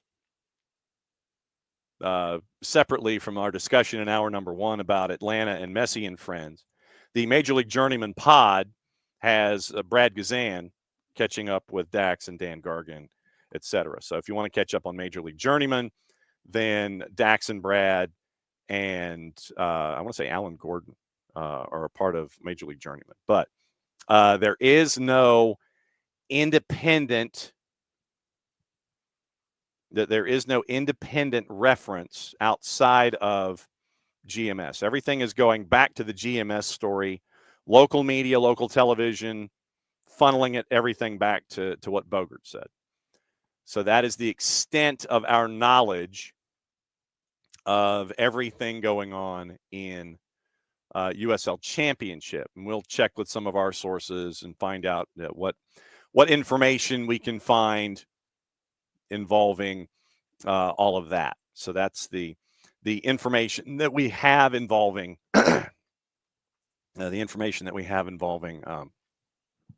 Memphis 901. So last half hour, we got news.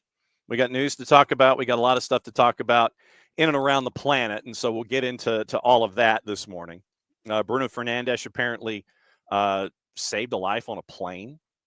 And so we'll get into that as opposed and everything else that's there. Gary Lineker being replaced on Match of the Day.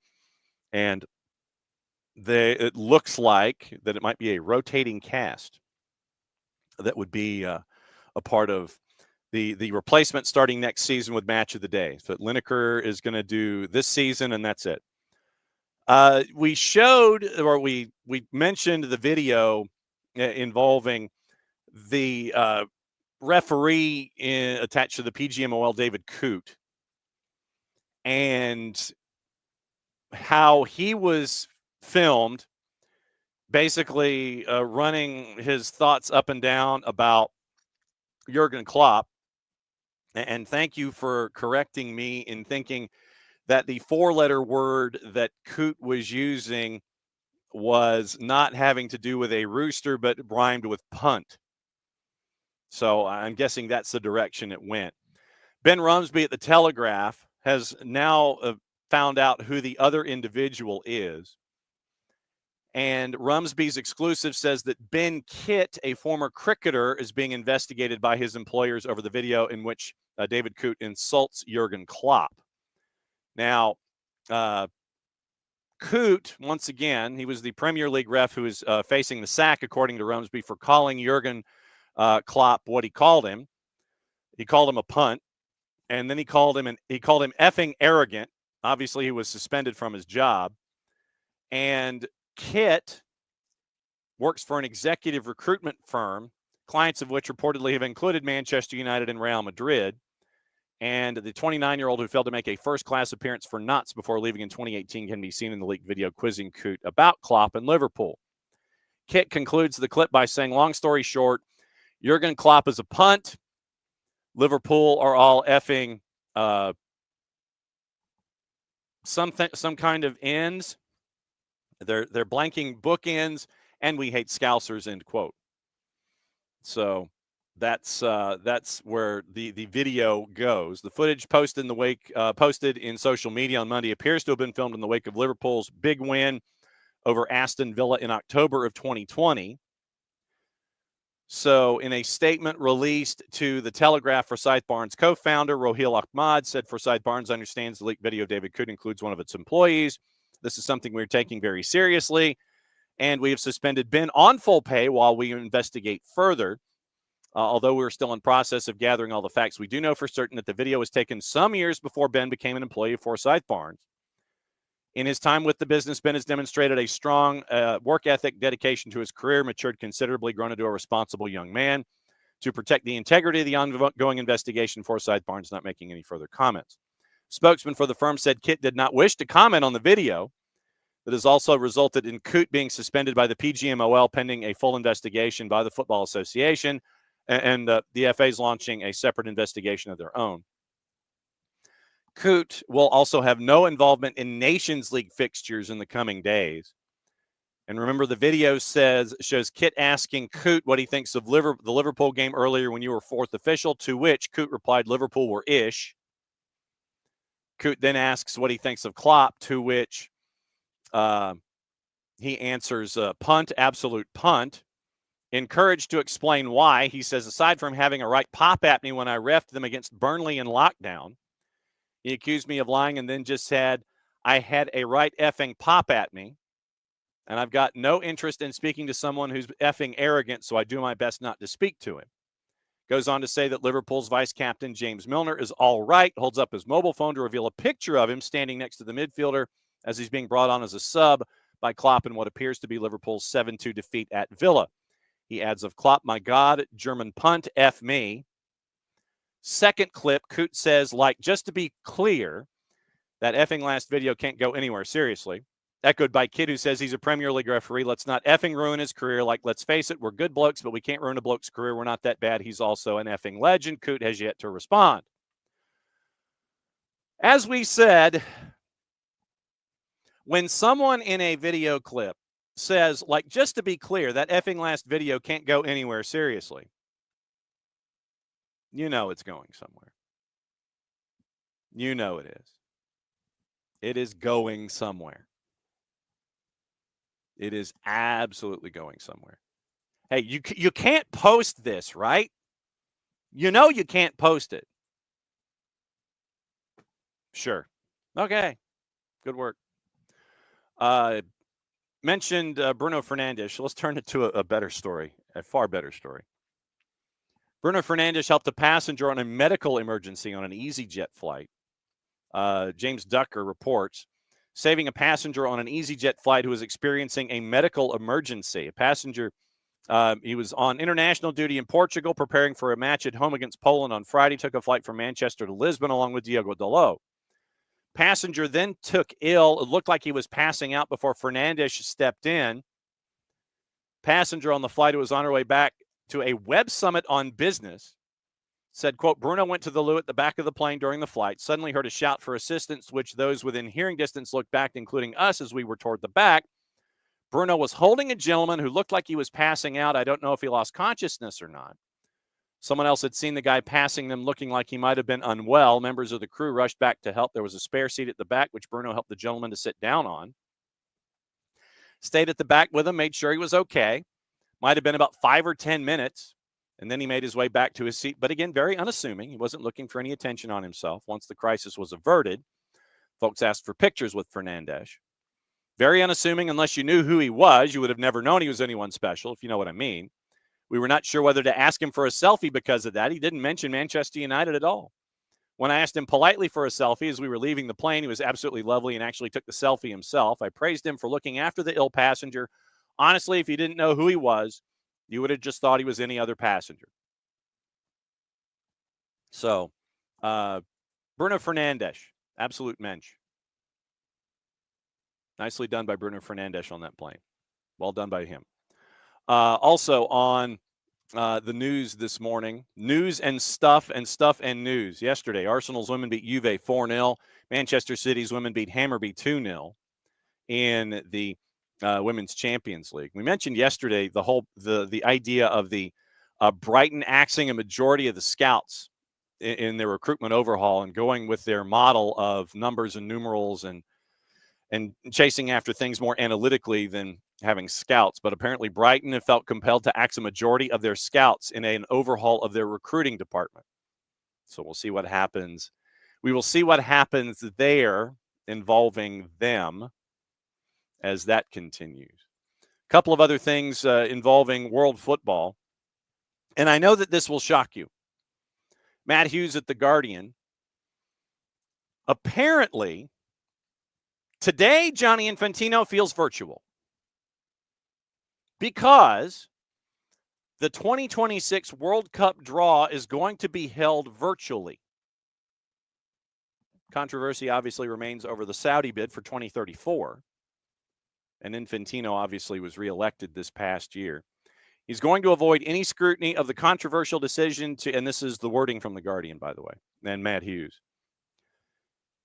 It's going to avoid any scrutiny of the controversial decision to give the 2034 World Cup to Saudi Arabia next month after FIFA opted to stage the qualifying draw for the 26 tournament as a virtual event. Saudi Arabia's successful 2034 bid will be confirmed by acclamation at an extraordinary FIFA Congress held online December 11th. While The Guardian has learned that the draw for the European qualifying for the 26 World Cup 2 days later will also take place remotely. Infantino is under pressure to explain several recent controversial decisions from FIFA, particularly giving the Saudi World Cup hosting rights without a vote and the organization of next year's Club World Cup, and has opted to keep the world media away from Zurich. Has not given a press conference since he was reelected president at the 73rd FIFA Congress in Rwanda in March of 2023.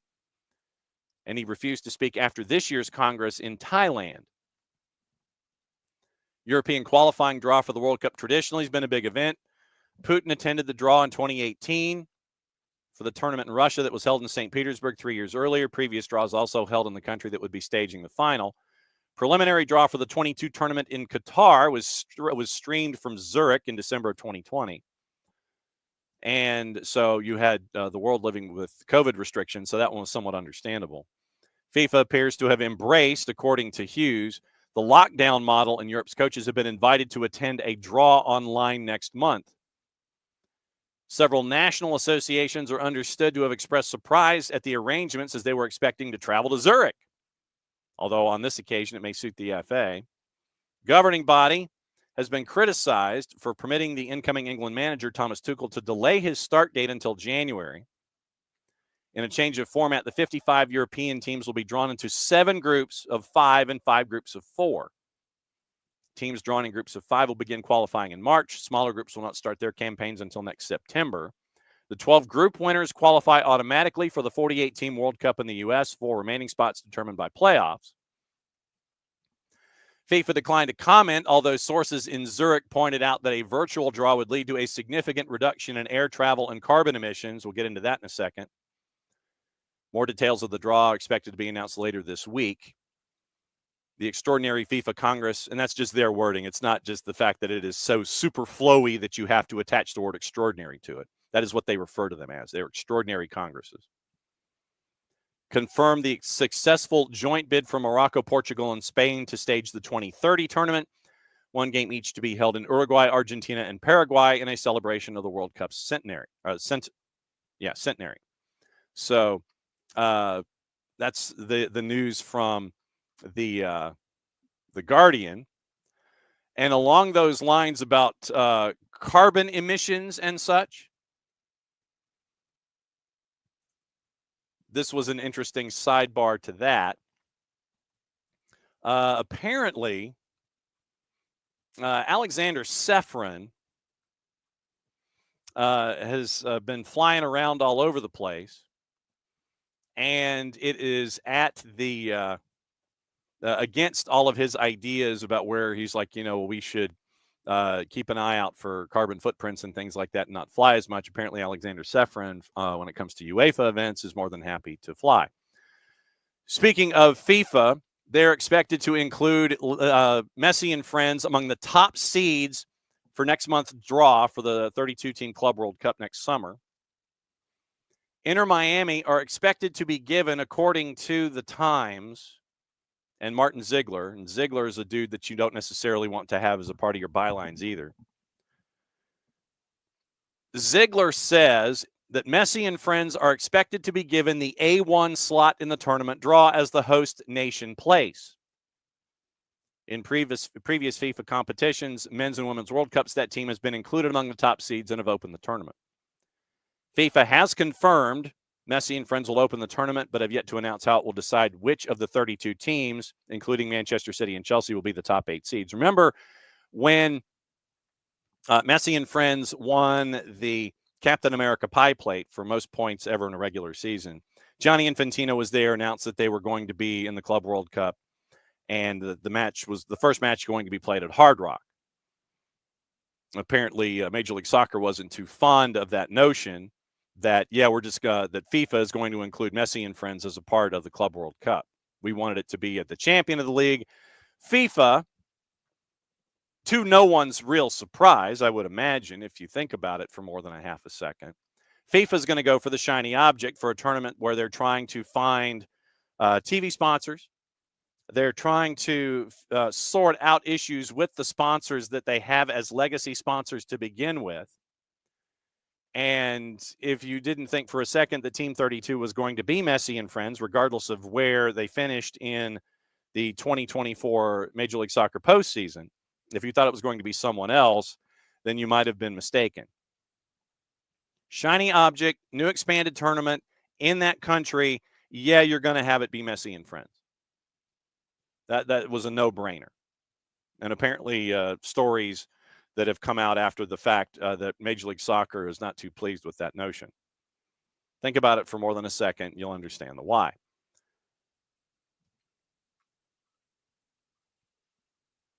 Gianni Infantino had announced once again 3 weeks ago that they would take the host nation slot after they won Supporters Shield. MLS champion, obviously not known, according to Ziegler, until mid-December. FIFA had not previously disclosed the qualification criteria for the host nation slot before Infantino's surprise announcement. Ziegler says, and this just gets back to what we were discussing a second ago, believe that FIFA wanted to be sure Messi's involvement to attract sponsors and TV companies.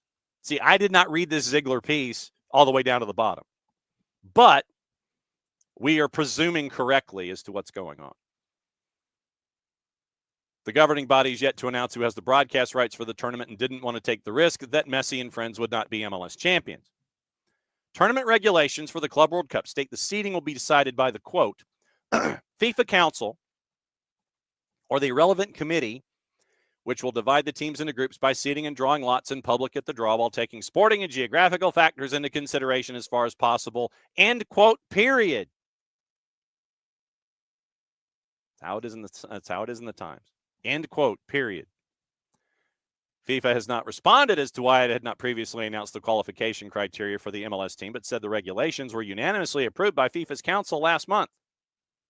However, none of the FIFA council members were made aware of the administration's decision to give Messi and friends the host nation's place until Infantino made his public announcement. So apparently Gianni Infantino just decided to go rogue. He went rogue, damn it. You can't be surprised. I mean, seriously, people. Think of it like you're programming a television show, which is what this Club World Cup is. The Club World Cup is a mini-series for whichever networks pick it up. To draw eyeballs to this mini-series, you got to have stars. You got to have the stars attached to it. This was a business decision. Whomever wins MLS Cup in the world stage is not going to be as shiny an object as Messi and friends are. Bottom line, point blank. End quote, period. David, so what you're saying is Miami losing to Atlanta is FIFA's fault by giving Messi and friends nothing to play for. True. Yes, absolutely true. That is what I'm saying. You were already into the Club World Cup. End of the regular season. Hey, guess what's going to happen? You're going to play at Hard Rock. You're going to be the first match. You're in the Club World Cup. What? The response in New York, I'm sure, was something similar. What? Absolutely. Yeah, that's the case. Messi and friends are in the tournament. I mean, it is a gigantic duh. And I am not saying that to in any way disrespect to the other teams that are still in this tournament. I'm not saying that one bit. Well, maybe the purple team. But think about it. If you were to compare Messi and friends to Minnesota, to Seattle, we'll talk to Nico Moreno about it tomorrow too, to LAG and LAFC, while there is star power at LAFC with two of the handsomest men in Major League Soccer and the handsomest men of Major League Soccer calendar, Hugo Lloris and Olivier Giroud.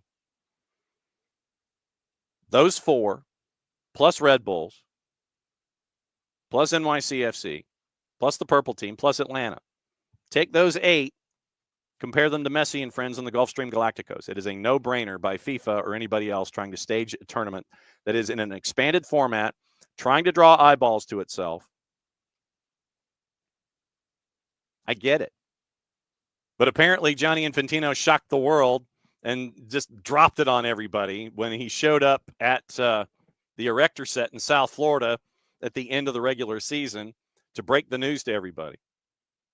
He shocked the world. Y'all are in it. First match is at Hard Rock. Okay. I'm sure that sent some organizers scrambling too. Oh, really? Crap. We've got until, June or May to figure it out.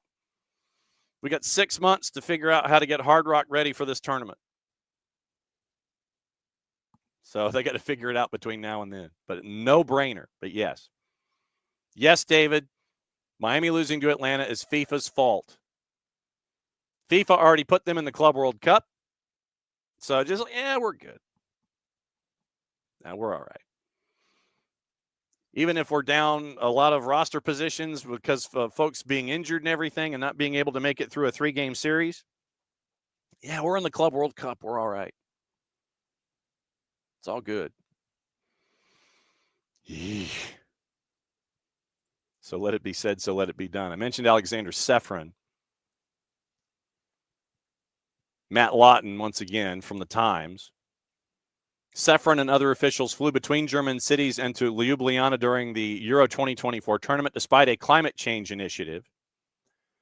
Other senior figures and Sefrin made extensive use of a £20 million private jet during the Euros in 2024. In March, UEFA launched a carbon footprint calculator. Last week published a sustainability report that boasted of a 75% reduction in flights for national associations during the tournament compared to Euro 2016.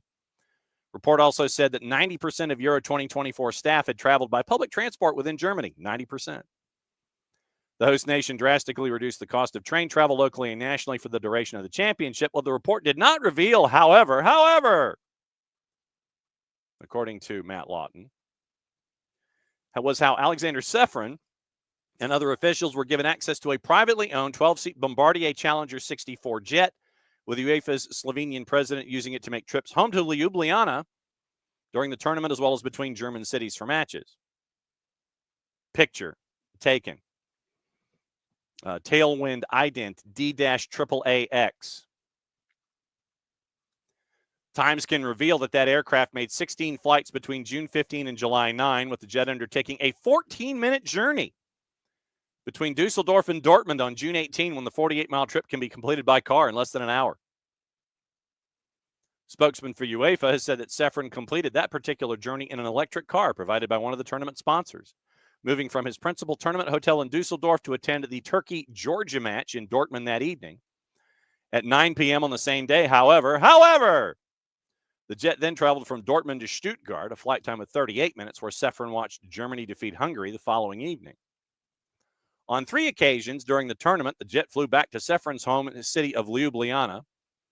Flight there from Munich after Romania's encounter with the Netherlands on July 2nd, which Sefrin attended. It took off at 20:47 hours, landed 38 minutes later, having already flown from Frankfurt that morning. Sefrin had been in the Portugal-Slovenia match in Frankfurt the previous night. On July 4, while back in Slovenia, Sefrin gave a television interview in which he talked about tackling climate change. Quote, "What is important is that we are clearly doing something terribly wrong with the planet, comma, closed quote, he said, period." On the morning of July 5, the jet flew from Ljubljana to Stuttgart, where Sefrin watched Spain beat Germany that evening before flying back to Dusseldorf after the match. Sefrin attended England's match with Switzerland in Dusseldorf the following evening. Beyond denying he used the jet for the short trip between Dusseldorf and Dortmund June 18, UEFA did not specify which, if any, of the remaining 15 flights logged by DAAAX during that period Sefrin also did not board. So the Times is looking for a negative to prove a positive. UEFA came out with a statement to the Times. Some of the flights from your list were used for UEFA's representation purposes and were planned and calculated in the tournament's overall sustainability strategy. The flights used by UEFA president and other executives were solely for travel to German cities and Ljubljana. UEFA does not have an exclusive arrangement with the service provider nor insight into the other transfers they provided during that period. Additionally, how's this? Additionally, kindly note that the UEFA president traveled between Dusseldorf and Dortmund in an electric car on each occasion, not by private jet, as your list suggested. The same electric vehicle was used for numerous other intercity transfers throughout the tournament. The tournament sustainability impact is compiled into a comprehensive report showcasing the success of our strategic approach, which includes a 75% reduction in number of flights compared to Euro 2016, among other achievements. So this will be today's requested reading because it's got the entire rundown of everything involving Alexander Ceferin and what he was up to, apparently, according to the Times. I needs a private jet. So Alexander Ceferin apparently flew a lot when it came to the Euros in 2024. Apparently, he flew a lot. So you've got that to look forward to involving the Times newspaper, should you be so inclined to look at it today. I'm trying to see what else is out there. Stronger football governance bill is set to be read in the House of Lords. So keep an eye out for that to see if that sticks. In the Premier League, yes, the FA is now investigating David Coote's alleged remarks about Jurgen Klopp and Liverpool. There's a poll out there for folks are wondering who should be taking over as Match of the Day host. Mikel Arteta saying it doesn't look good for the injuries to Bukayo Saka and for Declan Rice. Ruben Amorim has apologized to Sporting as he prepares for his job at Manchester United. And shocking no one, Jose Mourinho got fined and banned for his comments on Turkish referees. One match ban, fined almost £15,000 for his response in the Fenerbahce 3-2 win at Trabzonspor, where he thought that this referee apparently was the best referee ever because he was able to look in one direction and call penalties and fouls in the other. Fenerbahce's website described the officiating as a complete scandal, claimed the match had been massacred by VAR. Vice president for Fenerbahce fined about $9,000 for unsportsmanlike remarks there as well. Tomorrow, once again, remember, hour number 1, we'll keep an eye out for what's going on in Memphis. We'll keep an eye out for all of that. Nothing official from our friends in Memphis under any auspice or circumstance. But once again, I firmly anticipate that you will have that you will have something today, according to Tom Bogert. The pinned tweet thanking the fans has been removed and put back in sequence. So now there's only been something that has gone on 2 days ago as the top release on that particular club on their 280-character website. Still nothing from the league in and of itself. Correction. It has now happened. Okay.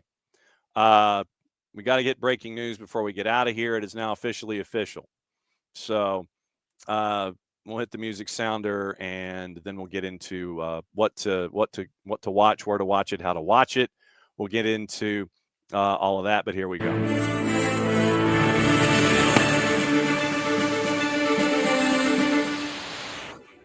Literally broke at the top of the hour. There's a reason we go to 11:05. USL announces transfer of Memphis 901 FC's USL championship rights to Santa Barbara Sky FC. That is now officially official. Statement from the league. USL today approved the transfer of Memphis 901 FC's championship franchise rights to Santa Barbara Sky FC, owned by Peter Moore, effective immediately. Due to challenges in securing a dedicated soccer venue in Memphis, including a setback with Liberty Park, where municipal funds were allocated to other initiatives, the club, after 6 years in USL Championship, ultimately unable to put a viable long-term stadium solution in place.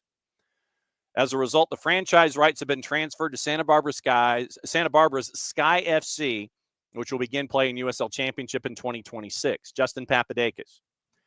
Quote, after evaluating multiple potential stadium options, unfortunately, the path to finding a permanent home for Memphis 901 FC did not materialize. A stadium is a cornerstone of a club's long-term stability and growth. In the USL Championship, clubs like Lou City and Colorado Springs Switchbacks have shown how investing in soccer-specific venues creates lifelong fan connections and contributes to meaningfully to the local economy. These stadiums are essential to our vision for professional soccer, creating spaces where clubs integrate deeply with their communities, fostering local pride and positively impacting the region. Sky FC's entry into USL Championship represents a significant investment in soccer on the West Coast. Through a multi-year partnership with UCSB, the club will play at Harder Stadium, a 17,000-seat soccer-specific venue featuring natural grass fields, close-pitch seating, and tailored amenities. Led by Moore, former CEO of Liverpool FC, Sky FC founder, and Santa Barbara resident, the club is committed to further stadium enhancements, including upgraded fan facilities and improved amenities to create a top-tier matchday experience in preparation for their 2026 debut. More quote, this is an incredible moment for Santa Barbara and our soccer community. Joining the USL Championship allows us to compete at the league's highest level, bring professional soccer to an area with deep roots in the sport. Partnership and investment with UCSB's Harder Stadium underscores the team's stability, strengthens our ties to the community, and delivers a world-class experience for players and fans alike, end quote. USL and its clubs continue to raise the standard. This is back to the release.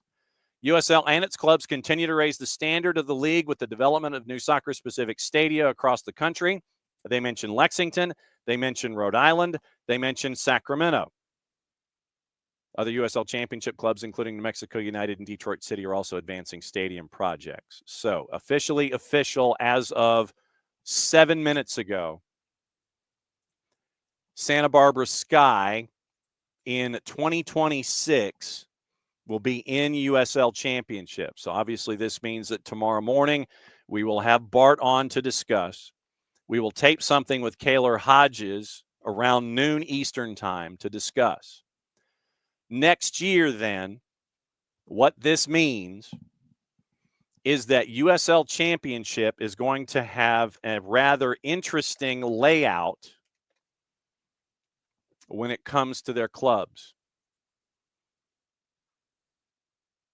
You move Memphis, and Memphis has been removed from the website, by the way. Memphis has been removed from the USL Championship website. Teams are in alphabetical order. Memphis 901 has been removed. You have coming online Brooklyn FC, Santa Barbara Sky is in 26. You have Sporting Jacks, who is coming in. So Sporting Jacks, season ticket deposits being taken for Sporting Jacks. But next year, it will be an interesting look for USL Championship and trying to figure out how you're going to divvy things up. What is it going to look like? That's going to be the big question. And so, obviously, like I said, we'll catch up with Kaylor Hodges and the USL show. So John Morrissey has it all laid out. At USL Tactics, he's a part of the USL show. Here's how it looks in 2025. The West is fairly normal. Sacramento, Oakland, Monterey Bay, Orange County, Vegas, Phoenix, El Paso, New Mexico, Switchbacks, Tulsa, San Antonio. That is 11 teams. 11 teams west of the Mississippi. East of the Mississippi, the Miami FC, Tampa, Birmingham, Charleston, North Carolina, Lexington, Lou City, Indy, Detroit, Pittsburgh, Loudoun, Brooklyn, Rhode Island, Hartford. So that is, if my math is correct, 2, 4, 5, 8, 11, 14. 25 teams, 14 of them east of the Mississippi. It's going to be a challenge in 2025 laying all this stuff out. So what we'll do for tomorrow in hour number 1, we'll try and see if we can track down some folks outside of Bart, who we know is going to be on to discuss this. 14-11 next year is the breakdown right now. If the Mississippi River is your cutoff point, East and West, for the 25 teams that are going to be in USL Championship next year. Somebody's going to be having some road trips. 13-12, you move Birmingham over. I don't know if Birmingham will be too fond of that, but Birmingham right now would be that club that is in that zone that you would push to make it 13-12. So we'll talk to Kaler about that tomorrow. We'll bring Bart in to talk about it as well. So big news out of USL Championship, and it's a shame that you couldn't have something figured out in Memphis. And Memphis 901 apparently decided enough was enough. We've had all we can stands. We can't stands no more. So officially official, Memphis 901 is out. David, Toronto Maple Leafs, Western Conference along with DT Dub forever. So that's what you're staring at when it comes to USL Championship in 2025. 25 teams, 14 of them east of the Mississippi River. My guess is Birmingham moves over, and they will be Tulsa or Memphis in the Western Conference leading into the teams that are going to be drifting in 2026. Yes, Falcons and FC West Kings forever. Absolutely true. So like I said, tomorrow let's get into what to watch, where to watch it, how to watch it. So before we get out of here. So we'll do that before we go. But yeah, so big news obviously out of Memphis. We'll chase that tomorrow for hour number 1, see what we can get to do that on both Thursday and Friday. Wednesday on Fox Deportes, Guatemala Liga Nacional at 9 o'clock, Antigua and Comunicaciones. Goal TV from the Uruguayan Primera. They had Cerro Largo and Liverpool at 7:45 this morning. That might be a misprint. I'm thinking at 7:45 p.m. Phoenix and Nacional at 2:30, Defensor Sporting and Progreso at 7:30. You can get Goal TV and catch up with our buddy Nino Torres, and you can catch up with all the BNs, Nuestra Tele, For the Fans, TSA, Liga 1 Max Pro, Goal TV, all of them at Fanatis, fntz.co/soccer down here, and you can catch up with everything going on with all of those and be a true degenerate. Jason got me hooked. I blame him. The Zone Champions League on UEFA Women's Champions League on USA, Galatasaray, Wolfsburg, Real Madrid, and FC Twente at 12:45. Roma, Lyon, Celtic, and Chelsea both at 3. At 10 o'clock tonight, Solomon Islands and New Caledonia on FIFA Plus, World Cup 26 qualifying at 10 o'clock. Peacock has the Super League, Lexington, Spokane at 7, DC and Brooklyn at 7:30. College soccer today, it is on Wednesday. You've got a lot. Trust me, you got a lot, and it's all on the men's side. It is Missouri Valley, Ohio Valley, American, WAC, America East, A10, Fun Belt, Kentucky and West Virginia on the men's side at 7. Missouri Valley, Ohio Valley, A10, Fun Belt, James Madison and Marshall at 7. American, FIU in Memphis, and Cal Baptist in Seattle on the WAC is at 9 o'clock. And so all of those are on ESPN+. So set your timers appropriately. Back at it again tomorrow morning in a little less than 22. We'll go over everything that's been going on. And obviously, we'll continue to follow the situation in Memphis. Power Hour, hour number 2, Nino and Nico. Bart's going to join us in hour number 1, and we'll see what else we can track down on the Memphis situation. So thanks for dropping by, as always. Be back at it again tomorrow morning. In a little less than 22, Mucha Platiel, play it safe. And since it is the end of the show, we get to do this. And that means we get to play the same video that we got to play to start the show. And we always will get to do it that way. So once again, we're out. We'll see you in less than 22. Memphis 901 no longer existing in USL Championship, moving to Santa Barbara for the 2026 season. More tomorrow as we go. Thanks a lot for hanging out with us. See you again in the